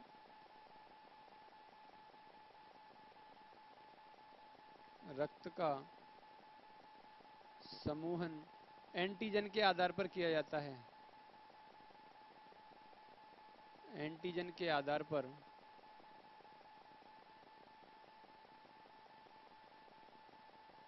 क्वेश्चन पूछा जाता है, रक्त का समूहन किसके आधार पर किया जाएगा, एंटीजन या एंटीबॉडी? तो किसके आधार पर किया जाता है, एंटीजन के।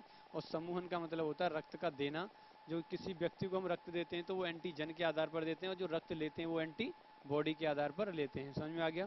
तो आपसे पूछा जाए रक्त का ट्रांसफर जो किया जाएगा एक व्यक्ति से दूसरे व्यक्ति में, वो किसके आधार पर, एंटीजन के आधार पर। एंटीजन को हिंदी में क्या बोला जाता है, कौन बताएगा?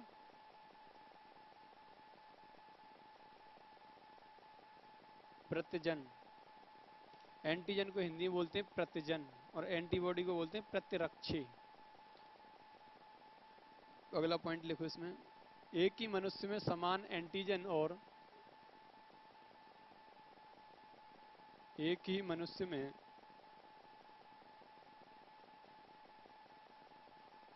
समान एंटीजन और समान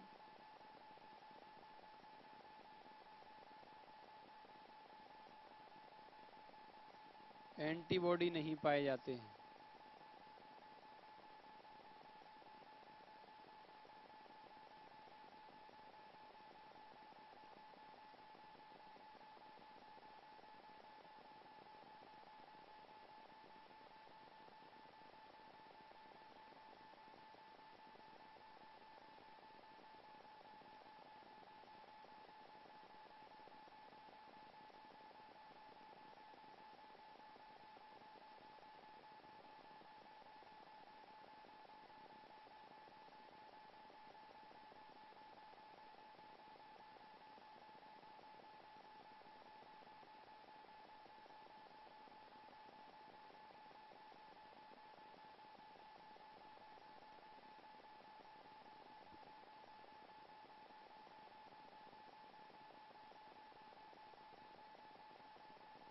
एक ही व्यक्ति में समान एंटीजन और समान एंटीबॉडी नहीं पाए जाते, तो यहाँ से क्वेश्चन आता है, अगर किसी व्यक्ति के ब्लड में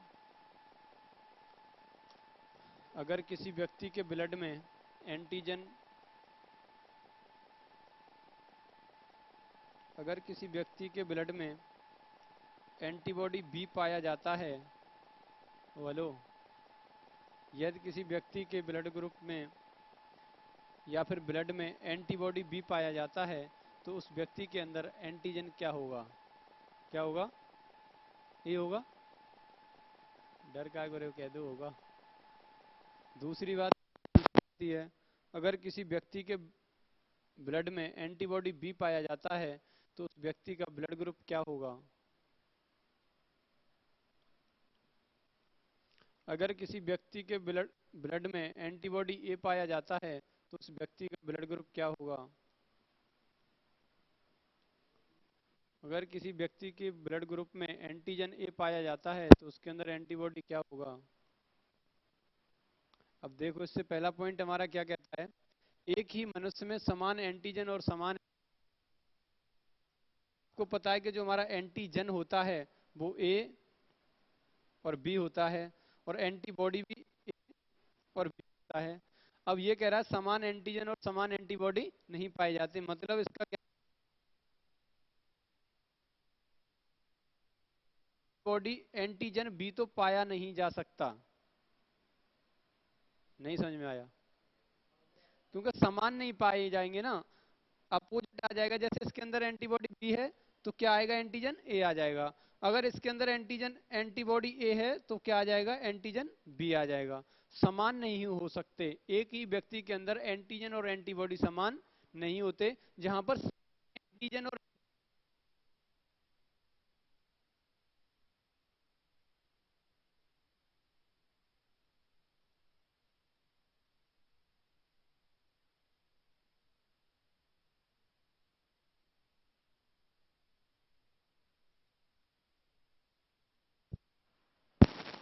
अब आ रही है?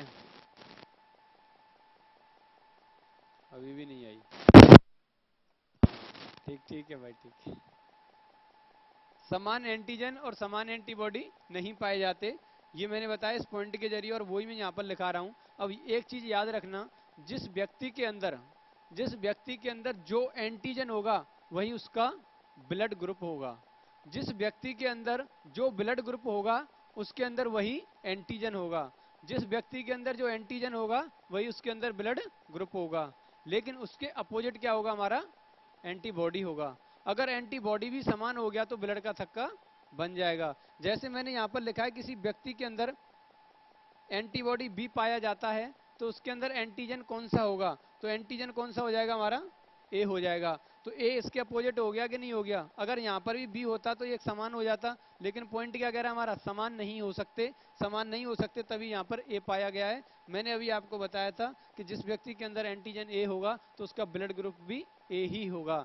तो आपसे पूछा जाए किसी व्यक्ति के अंदर एंटीजन ए है तो उसका ब्लड ग्रुप क्या होगा? ए होगा। समझ में आ गया? आपसे पूछा जाएगा अगर किसी व्यक्ति के अंदर एंटीजन बी है, किसी व्यक्ति के अंदर एंटीजन बी है तो उसके अंदर एंटीबॉडी क्या होगा? एंटीबॉडी क्या हो जाएगा? ए हो जाएगा। जब इसके अंदर एंटीबॉडी ए है तो इसका ब्लड ग्रुप इसका अपोजिट ही तो होगा। क्या होगा? बी। या फिर इसके अपोजिट इसके समान देख लो, ब्लड ग्रुप क्या होगा? बी। मैंने बताया जिसके अंदर जो एंटीजन होगा वही उसका ब्लड ग्रुप होगा। समझ में आ गया इतना? आगे बात करते हैं अगला। अगली अगर हम बात करें तो हमारा अगर किसी व्यक्ति का ब्लड ग्रुप ए बी है तो उस व्यक्ति के अंदर एंटीजन कौन सा होगा? कौन बताने वाला है? क्या? नहीं होगा? ए बी होगा। अगर किसी व्यक्ति के अंदर एंटीजन मतलब रक्त समूह ए बी है तो उसका एंटीजन भी क्या होगा? ए बी होगा। और उसके अंदर एंटीबॉडी फिर क्या हो जाएगा? अब बताओ क्या होगा? ओ होगा। और देख लो ऊपर नीचे, ए ई आई ओ, इसके अंदर कोई सा भी एंटीबॉडी नहीं होगा। इसी वजह से इसको कहा जाता है क्या?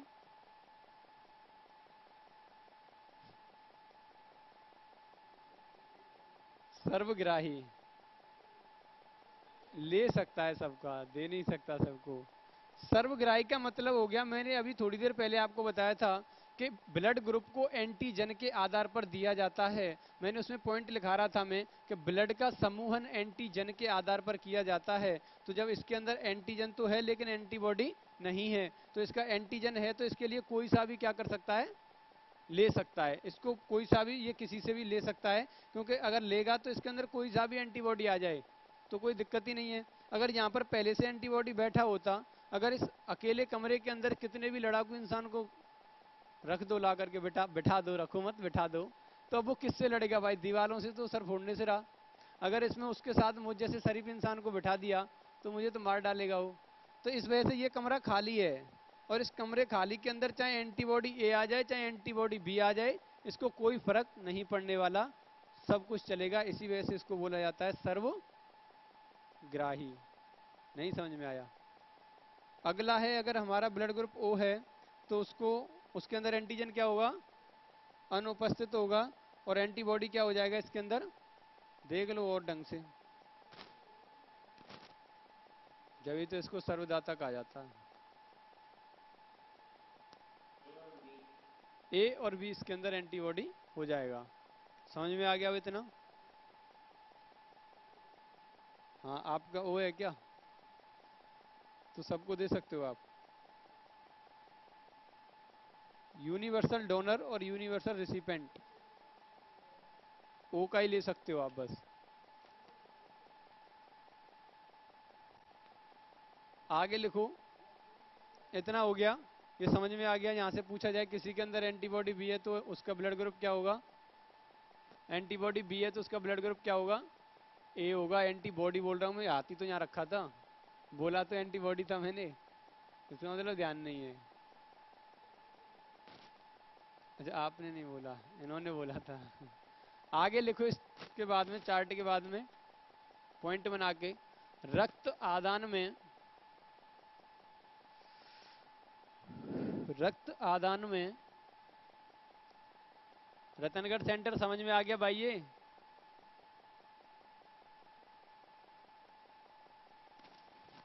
ग्रेट भाई साहब, ग्रेट।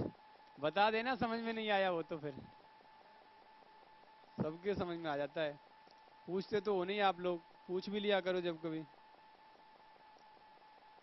रक्त आदान में, दाता के रक्त में, दाता का मतलब होता है देने वाला, रक्त आदान में दाता के रक्त में ऐसे एंटीजन नहीं होने चाहिए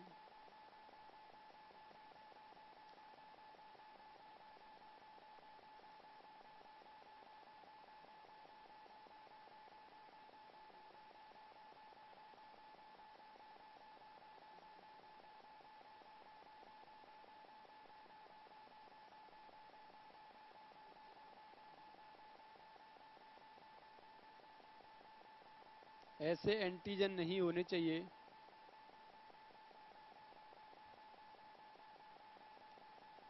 नहीं होने चाहिए जो ग्राही के प्लाज्मा में उपस्थित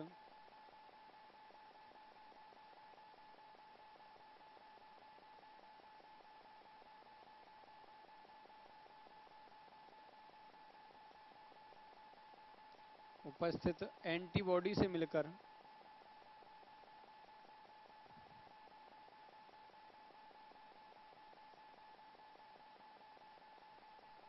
रक्त का थक्का बना लें।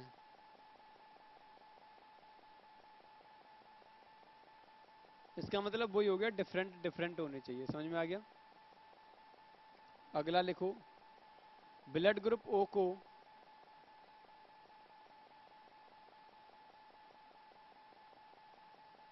को सर्वदाता कहा जाता है, यूनिवर्सल डोनर कहा जाता है, सर्वदाता कहा जाता है।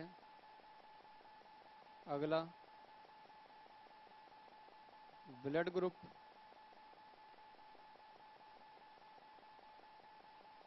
एबी को सर्वग्राही कहा जाता है। आपसे क्वेश्चन पूछा जाए ब्लड ग्रुप एबी को सर्वग्राही क्यों कहा जाता है, क्योंकि इसके अंदर कोई भी एंटीबॉडी नहीं होता। और ब्लड ग्रुप ओ को सर्वदाता क्यों कहा जाता है? क्योंकि इसके अंदर कोई भी एंटीजन नहीं होता। ठीक है, इतना हो गया। यहाँ से आगे लिखो। अब ये तो इतना तो समझ ही गए हो, इतना उसको लिखाने की जरूरत नहीं कि ए बी को सर्वग्राही इस वजह से कहा जाता है क्योंकि इसके अंदर एंटीबॉडी नहीं होता। ठीक है, तो उसको तो लिखाने की कोई जरूरत नहीं है। ये था हमारा क्या, ब्लड ग्रुप। ब्लड ग्रुप के रिगार्डिंग यही था। लेकिन अगर यहाँ से हम बात करते हैं थोड़ा सा, तो यहाँ पे आता है हमारा blood group A positive, B O positive और ओ नेगेटिव वाला सर्वदाता। दोनों में से ही किसी को भी सर्वदाता का मतलब ये हो गया, वो दे तो किसी को भी सकते हैं लेकिन ले नहीं सकते। ओ पॉजिटिव वाला पॉजिटिव से लेगा, नेगेटिव वाला नेगेटिव से ही लेगा। रिसिपेंट नहीं हो सकते वो, सर्वदाता तो दोनों को ही माना जाता है। नेगेटिव वाला है, नेगेटिव वाला सिर्फ नेगेटिव वालों को ही दे सकता है, पर वो ये नहीं होता कि पॉजिटिव वालों को दे देगा। जैसे जितने नेगेटिव, जैसे ए नेगेटिव है, बी नेगेटिव है, ओ नेगेटिव है, ए बी नेगेटिव है। अब ए बी को तो कोई सा भी दे देगा, कोई दिक्कत नहीं है इसको तो, लेकिन इन तीनों को नेगेटिव वाला ही देगा। और पॉजिटिव वाला भी दे सकता है, पर नेगेटिव वाला नेगेटिव वाले को देगा, पॉजिटिव वाले को ओ पॉजिटिव वाला, ओ नेगेटिव वाला पॉजिटिव बी को नहीं दे सकता या ओ को ए को नहीं दे सकता। तो मेनली रूप से, मुख्य रूप से ओ को ही सर्वदाता माना जाता है जो पॉजिटिव होता है। ठीक है, आगे लिखो। इसमें लिखें क्या, थोड़ा सा समझ लो। इसकी बात थी किसकी, ए नेगेटिव की और ओ पॉजिटिव की। ये बात कहाँ से आ गई, ए नेगेटिव और अगर हम ए पॉजिटिव की बात करते हैं, तो जब मैंने आपको बताया था थोड़ी देर पहले कि जब 1900 ईस्वी में कार्ल स्टीनर ने क्या किया था, रक्त समूह की खोज कर ली थी 1900 ईस्वी में, तो भारत की 95% जनता क्या हो रही थी, जी नहीं रही थी, डेथ हो रही थी, उसकी भी मृत्यु हो रही थी 5% की। लेकिन 95% जनता क्या हो रही थी, बच रही थी। अब जो 5% जनता हमारी जो डेथ हो जाती थी ब्लड देने के बावजूद, तो अब इनको क्या किया गया, जब 1930 में तो इन्होंने इसको खोजा था ब्लड ग्रुप को, लेकिन 1900 में, लेकिन इनको 1930 में क्या कर दिया गया, नोबेल पुरस्कार दे दिया गया। अगर मैं आपको यहाँ पर बुला करके सम्मानित कर दूं, समझ रहे हो, तो आपका क्या हो जाएगा, मनोबल बढ़ जाएगा, आपके साथ साथ इन लोगों का भी बढ़ जाएगा। तो ये सोचेंगे कि अगले दिन मैं भी सम्मानित हो जाऊं, पर ये तो फिर कर नहीं पाएंगे, आप ही महान हो। तो फिर बात यह है कि अगर इनको सम्मानित कर दिया गया, जब इनको सम्मानित किया गया था, अच्छा ये क्या था अभी, अभी क्या था ये ना, कुछ और जो एक्टिविटी की थी आपने अभी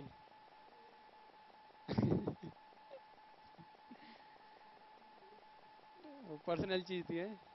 चलो उससे छेड़छाड़ नहीं कर रहे आपसे, बात करेंगे हम 1930 की। अगर 1900 में तो इन्होंने रक्त ग्रुप को खोज दिया था, लेकिन 1930 में जब इन्हें नोबेल पुरस्कार मिला, तो ये और ज्यादा खुश हो गए। इन्होंने सोचा कि यार मुझे सम्मानित किया गया है, तो ये 5% जो जनता खत्म हो रही है हमारी ब्लड देने के बाद, इसको भी बचाया जाए। अब इन्होंने क्या किया, इस पर और वर्क करना स्टार्ट कर दिया। जब इन्होंने वर्क किया था इस पर, तो इनके साथ एक वैज्ञानिक और आ गए थे। तो 1930 से लेकर के इन्होंने काम स्टार्ट कर दिया। 1940 ईस्वी में, 1940 ईस्वी में कार्लेंड स्टीनर और बीनर नाम के एक वैज्ञानिक, इन दोनों ने मिलकर के, किसने, बीनर और कार्लेंड स्टीनर नाम के दोनों वैज्ञानिकों ने मिलकर के रीसस नाम के बंदर में, रीसस नाम के बंदर में RH फैक्टर की खोज कर दी थी। RH फैक्टर की खोज कर दी थी। और RH क्यों नाम पड़ा इसका, क्योंकि रीसस से लिया गया था, रीसस नाम की प्रजाति था बंदर का, और उसके ब्लड को लिया गया और उसके ब्लड में देखा। तो इनको जो RH फैक्टर क्या होता है, आपसे क्वेश्चन आएगा व्हाट इज RH फैक्टर। अगर RH फैक्टर की हम बात करते हैं, तो RH फैक्टर भी क्या है, ये भी एक विशेष प्रकार का एंटीजन है। समझ रहे हो, जैसे एंटीजन ए और एंटीजन बी था, उसी प्रकार से ये भी RH फैक्टर भी क्या हुआ, एक विशेष प्रकार का एंटीजन पाया गया, जो कुछ लोगों के पाया जाता है, कुछ लोगों के नहीं पाया जाता। और जिन व्यक्तियों के अंदर RH फैक्टर पाया जाता है, उन्हें पॉजिटिव बोला जाता है, ए पॉजिटिव। जैसे मेरा ब्लड ग्रुप ए है, अगर मेरे अंदर RH फैक्टर है तो मेरा ए पॉजिटिव हो जाएगा, अगर मेरे अंदर RH नहीं है तो ए नेगेटिव हो जाएगा। समझ में आ गया। जिस व्यक्ति के अंदर RH फैक्टर पाए, आपसे पूछा जाएगा भारत की कितनी परसेंट पॉपुलेशन के अंदर RH फैक्टर पाया जाता है, तो 95% के अंदर क्या होगा, RH फैक्टर पाया जाता है। लेकिन 5% जनता के अंदर RH फैक्टर नहीं पाया जाता, और वो RH फैक्टर नहीं पाया जाता, उसी वजह से मौत हो रही थी। प्लस वाला नेगेटिव वाले को दे देता था। हमें पता तो था कि ए वाला ए वाले को ही देगा, ए वाला ए वाले को ही देगा, बट हमें ये नहीं पता था कि ए वाला ए नेगेटिव से तो नहीं ले रहा है कहीं, क्योंकि इसके बारे में खोज ही नहीं हुई थी। इससे हम परिचित ही नहीं थे। लेकिन जब 1940 ईस्वी में आपसे पूछा जाएगा आरएच फैक्टर की खोज कब हुई, 1940 ईस्वी में किसने की, कार्ल एंड स्टीनर और बीनर ने। किसके अंदर की, रीसस नाम के बंदर के अंदर।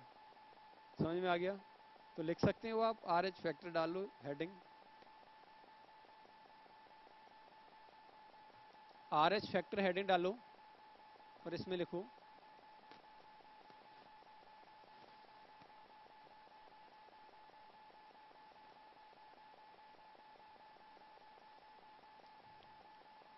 आरएच फैक्टर की खोज। Point number first, RH factor में, आरएच फैक्टर की खोज कार्लेंड स्टीनर और बीनर नाम के वैज्ञानिक ने, वही पहला वाला कार्लेंड स्टीनर था, कार्लेंड स्टीनर और बीनर नाम के वैज्ञानिक ने सन 1940 ईस्वी में, सन 1940 में रीसस नाम के बंदर में की थी। इस पर कुछ नहीं लिख रहा।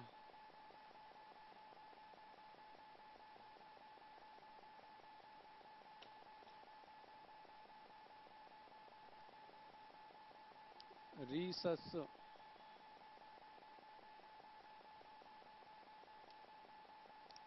आरएच फैक्टर की खोज कार्लेंड स्टीनर और बीनर नाम के वैज्ञानिक ने सन 1940 ईस्वी में रीसस नाम के बंदर में की थी। अगला पॉइंट, आरएच फैक्टर भी एक विशेष प्रकार का एंटीजन माना जाता है। आरएच फैक्टर भी एक विशेष प्रकार का एंटीजन माना जाता है।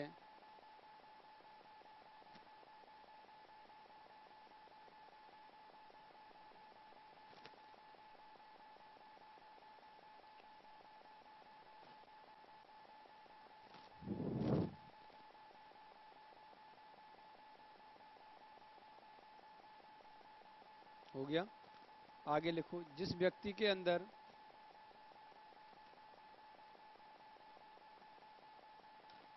आरएच पाया जाता है उसे आरएच पॉजिटिव,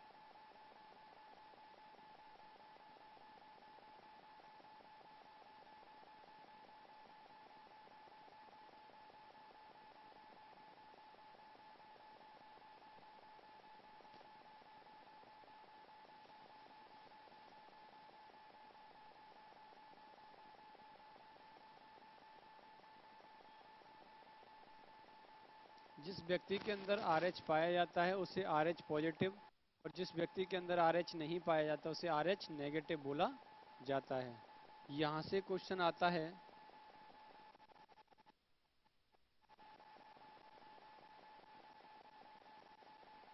किसी आरएच पॉजिटिव पुरुष की शादी आरएच नेगेटिव महिला से कर दी जाती है तो उनके अंदर, आरएच नेगेटिव महिला से कर दी जाती है तो उनके बच्चों में होने वाली बीमारी कौन सी होगी? या फिर आरएच पॉजिटिव से आरएच नेगेटिव मिलने पर हमें कौन सी बीमारी होती है? या फिर आरएच फैक्टर की वजह से हमें कौन सी बीमारी हो जाती है, कैसे भी आ सकता है? या फिर ऐसे स्त्री और पुरुषों की शादी हो गई जिनका पहला बेबी तो मतलब एकदम बच जाता है, लेकिन सेकंड बेबी 100% मरने के चांस होते हैं, वो कौन सी बीमारी के कारण होते हैं? कुछ भी आ सकता है, तो बताओ। अगर आरएच पॉजिटिव की शादी आरएच नेगेटिव महिला से कर दी जाती है तो एक बीमारी होती है उसमें आगे चल के, उसका नाम होता है एरिथ्रोब्लास्टोसिस फीटालिस। एरिथ्रोब्लास्टोसिस फीटालिस नामक बीमारी के कारण उनका पहला बेबी तो सेफ रहता है, लेकिन जब सेकंड बेबी का जन्म होता है तो उसकी डेथ हो जाती है। क्या टीका फीका कुछ नहीं है, वो तो यही है कि देख लेना आरएच नेगेटिव वाली नहीं मिल जाए दिक्कत होती घूमे फिर। देख लेना भैया, ब्लड ग्रुप बता क्या है, उसके बाद बात करियो आगे। हाँ हाँ बाबड़ा नहीं भाई, अपना फ्यूचर सही कर रहा हूँ मैं तो, फ्यूचर फिर बेकार हो जाए क्या फायदा, उसकी दवा कराता हुआ रहूंगा मैं पूरे दिन। हाँ तभी तो देख लेना भाई, नेगेटिव वाली से शादी मत कर लेना, कहीं दिक्कत हो जाए फिर आपको। कोई दिक्कत नहीं, कर लेना, अगर ऐसे देखते रहे ना तो फिर समझो भाई साहब कि आप तो फिर कुंवारे ही रह जाओगे। सोचोगे शादी क्यों नहीं हो रही, मामला बेकार है। हाँ सर, आप क्या कह रहे थे बताइए। रतनगढ़ सेंटर, बताओ। हाँ अभी बताते हैं, उसका बीमारी का नाम तो एरिथ्रोब्लास्टोसिस फीटालिस। तभी तो नहीं बता रहा था कि मुझे लिखना ही है।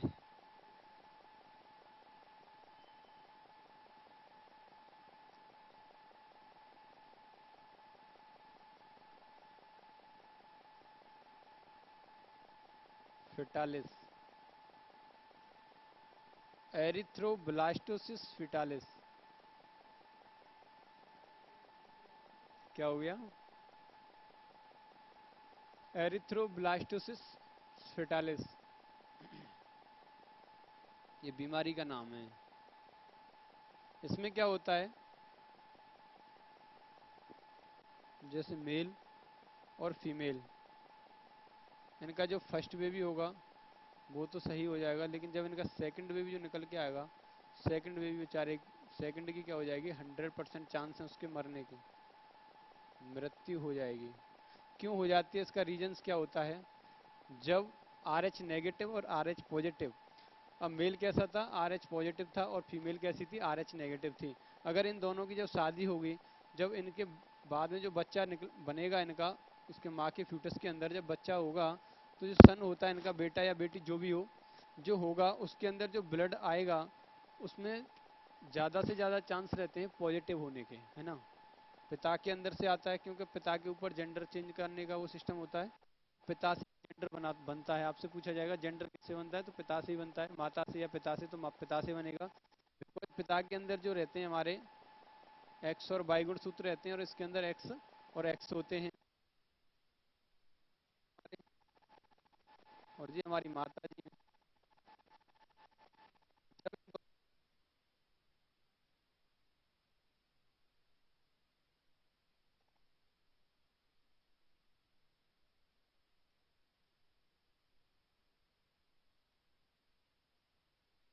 एक्स से इस वाले एक्स को मिलाएंगे तब भी कौन निकल के आएगा, एक्स। और इस वाली वाई से इस वाले एक्स को मिलाएंगे तब भी हो गई 50% लड़का और 50% लड़की। मतलब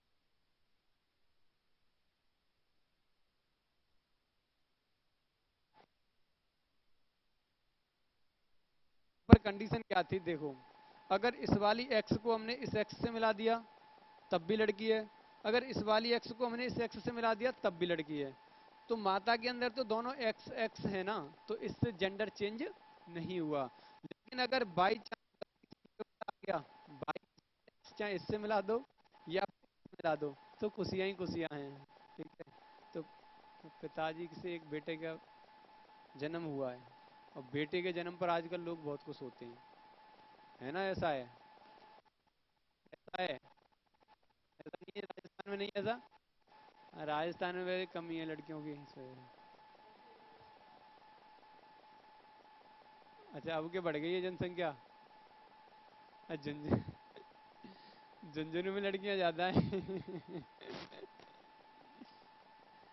तो इस तरीके से आपसे क्वेश्चन ये आता है कि जेंडर का जो आता है वो माता से आएगा या फिर पिता से आएगा, तो पिता हमारा जेंडर पर कंट्रोल करता है। जेंडर का जो चेंज होता है, जेंडर वो पिता के आधार पर होगा। तो यहाँ पर जो बात कर रहे थे एरिथ्रोब्लास्टोसिस फिटालिस नामक बीमारी की, अब जो एरिथ्रोब्लास्टोसिस फीटालिस नामक बीमारी होती है वो प्लस वाले की शादी माइनस वाली महिला से कर देते हैं। उस दौरान जब उनका बेबी जो बनता है उसमें पॉजिटिव किया जाता है, ब्लड ग्रुप आने की संभावना रहती है। और पॉजिटिव ब्लड ग्रुप जब डिलीवरी के दौरान माता के पेट में कुछ थोड़ा बहुत ब्लड चला जाता है बच्चे का, और उसके बाद जब दूसरा बच्चा आएगा, जब पहली बार में अगर आपका ब्लड ग्रुप ए है और मेरा ब्लड ग्रुप ए पॉजिटिव है, अगर आपको ब्लड की जरूरत पड़ती है तो मैं एक बार को आपको थोड़ा बहुत ब्लड दे सकता हूं, तो कोई दिक्कत इतनी नहीं होगी। लेकिन मैंने आपको दोबारा से ब्लड देने की कोशिश की, तुरंत आपकी डेथ हो जाएगी जिसके अंदर जो ब्लड जाएगा। ऐसे ही यहाँ पर जो पहला बेबी हुआ था इसका जो बच्चा, उसके अंदर से माता के अंदर जो ब्लड रह गया था तो उससे कोई दिक्कत नहीं हुई। लेकिन जैसे ही दूसरा बेबी बनेगा, जब दूसरा बेबी बनेगा तो उसमें फिर दोबारा से पॉजिटिव होगा। अब वो पॉजिटिव और माता का नेगेटिव, और उसमें पहले से पॉजिटिव चल रहा था, समझ रहे हो ना, तो वो दोनों मिल जाएंगे पॉजिटिव नेगेटिव, तो हमारा क्या हो जाएगा, एंटीबॉडी और एंटीजन समान समान हो जाएंगे। तो जो बच्चे के अंदर जो बन के आने वाला ब्लड है ना, वो कैसा होगा, बनेगा तो सही पर लेकिन उसमें क्या हो जाएगा, एंटीजन और एंटीबॉडी समान समान हो जाएंगे। या तो पेट के अंदर ही डेथ हो जाएगी उसकी, या फिर जन्म लेने के बाद डेथ हो जाएगी। समझ में आ रहा है? तो वो चीज होती है एरिथ्रोब्लास्टोसिस फिटालिस। अब आप यहाँ पर लिख सकते थे इस पॉइंट को, RH प्लस की शादी RH माइनस महिला से कर दी जाती है, तो उनके लिए उनके बच्चों में होने वाली बीमारी एरिथ्रोब्लास्टोसिस फिटालिस नामक हो जाती है। हो गई? समझ में आ गया क्या हो गया इससे? अब आगे लिखो नोट डाल के, नोट डाल के लिखो जिससे कि आप शादी किसी से भी कर सकें। नहीं तो आगे के बाद फिर भ्रम में रहोगे कि हमने अगर माइनस वाली से कर ली तो कोई दिक्कत ना हो जाए। अब वही वही लगवा रहा हूँ, अभी टीका ही आ रहा है। अभी आप भूल जाए तो भूलेंगे नहीं, डॉक्टर अपने आप लगा देते हैं। आपसे 3,000 3,500 रुपए लेते हैं कि 3,500 जमा कर दो, इंजेक्शन लगेगा। नहीं तो फिर या तो ऐसे बोलते हैं वो बच्चा चाहिए या जच्चा, है ना दोनों चाहिए तो जल्दी से जाओ 3,500 रुपये जमा करो और फिर दोनों मिल जाएंगे आपको, दोनों मिल जाते हैं।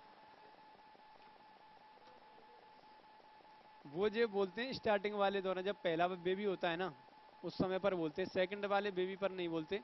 सेकंड वाले बेबी पर अगर ये कंडीशन मिलती है तो खत्म ही है मामला, ठीक है? तो कुछ नहीं हो सकता, चाहे 3,500 जमा कर लो चाहे 5,000 जमा कर लो। तो अब इसमें आगे लिखो, नोट डाल के आगे लिखो, इस बीमारी से बचने के लिए, लिखो लिखो लिखो, इस बीमारी से बचने के लिए माता को संतान के जन्म के 48 घंटे के अंदर, माता को संतान के जन्म के 48 घंटे के अंदर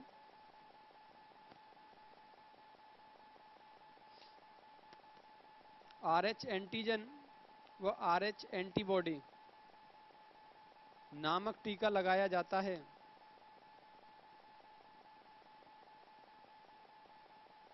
इस बीमारी से बचने के लिए माता को संतान के 48 घंटे के अंदर अंदर RH एंटीजन और RH एंटीबॉडी नामक टीका लगाया जाता है।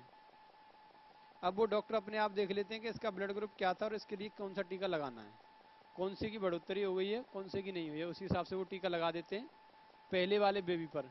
क्योंकि उन्हें पता होता है कि पिता का ब्लड ग्रुप ये था और माता का ब्लड ग्रुप ये है, तो अगली संतान जो आएगी उसमें ये दिक्कत होगी। तो पहली वाली संतान पर ही आपको डरा देते हैं, जच्चा चाहिए या बच्चा। और फिर आप पहली पहली संतान थी और जच्चा बच्चा की बात आ गई, तो भैया अपनी वो भी बेचारी नई नई थी और बच्चा भी नया नया था, कैसे छोड़ दें भैया? 3.5 नहीं, हम 4.5 देंगे, आप जल्दी करो। तो दोनों को कर देते हैं। तो उससे जो ब्लड थोड़ा बहुत माँ के अंदर रह जाता है वो फिर नष्ट हो जाता है उस एंटीबॉडी या एंटीजन लगाने से, क्योंकि उसकी मात्रा ज़्यादा हो जाती है तो उसको वो नष्ट कर देता है। नष्ट करने के बाद जब अगली संतान आती है तो कोई दिक्कत नहीं होती, संतान जन्म ले लेती है। प्लस वाली से करना या प्लस वाली से करना सब ठीक है। अगर माइनस वाली के चक्कर में रहे ना तो फिर आप कुआरे कुआरे रह जाओगे। कुआरे भरुआ बोलते हैं, क्या बोलते हैं, रड़ुआ, कुआरे रह जाओगे, मतलब मेरा ये है भाई। किसी से भी कर लेना, एक टीका लगवा देंगे आपकी, की टेंशन ना लो। आगे बढ़े, ये था हमारा 5 बज गए, 1 घंटा बाकी है, उसमें आपको पॉलिटी कराऊंगा, है ना। 5 मिनट 2 मिनट का ब्रेक है, उसके बाद पॉलिटी स्टार्ट हो रही है आपकी। पॉलिटी कई दिन से नहीं हो रही है तो थोड़ा बहुत कर लेना उसमें। तो बायोलॉजी में आज के लिए इतना ही है, यहाँ से आगे किसी न्यू चैप्टर के साथ में मिलेंगे आपसे अगली क्लास जो कि कल होने वाली है। आज के लिए इतना ही था बायोलॉजी में। 2 मिनट का ब्रेक है, 2 मिनट के बाद दोबारा से रिटर्न आना है, छुट्टी नहीं हुई है आपकी। 2 मिनट पानी पीने के बाद आपको दोबारा से आना है। रतनगढ़ सेंटर वालों छुट्टी नहीं है अभी, पॉलिटी स्टार्ट कराई जाएगी। आपकी समझ में आ रहा है भैया? हेलो, समझ में आ रहा है?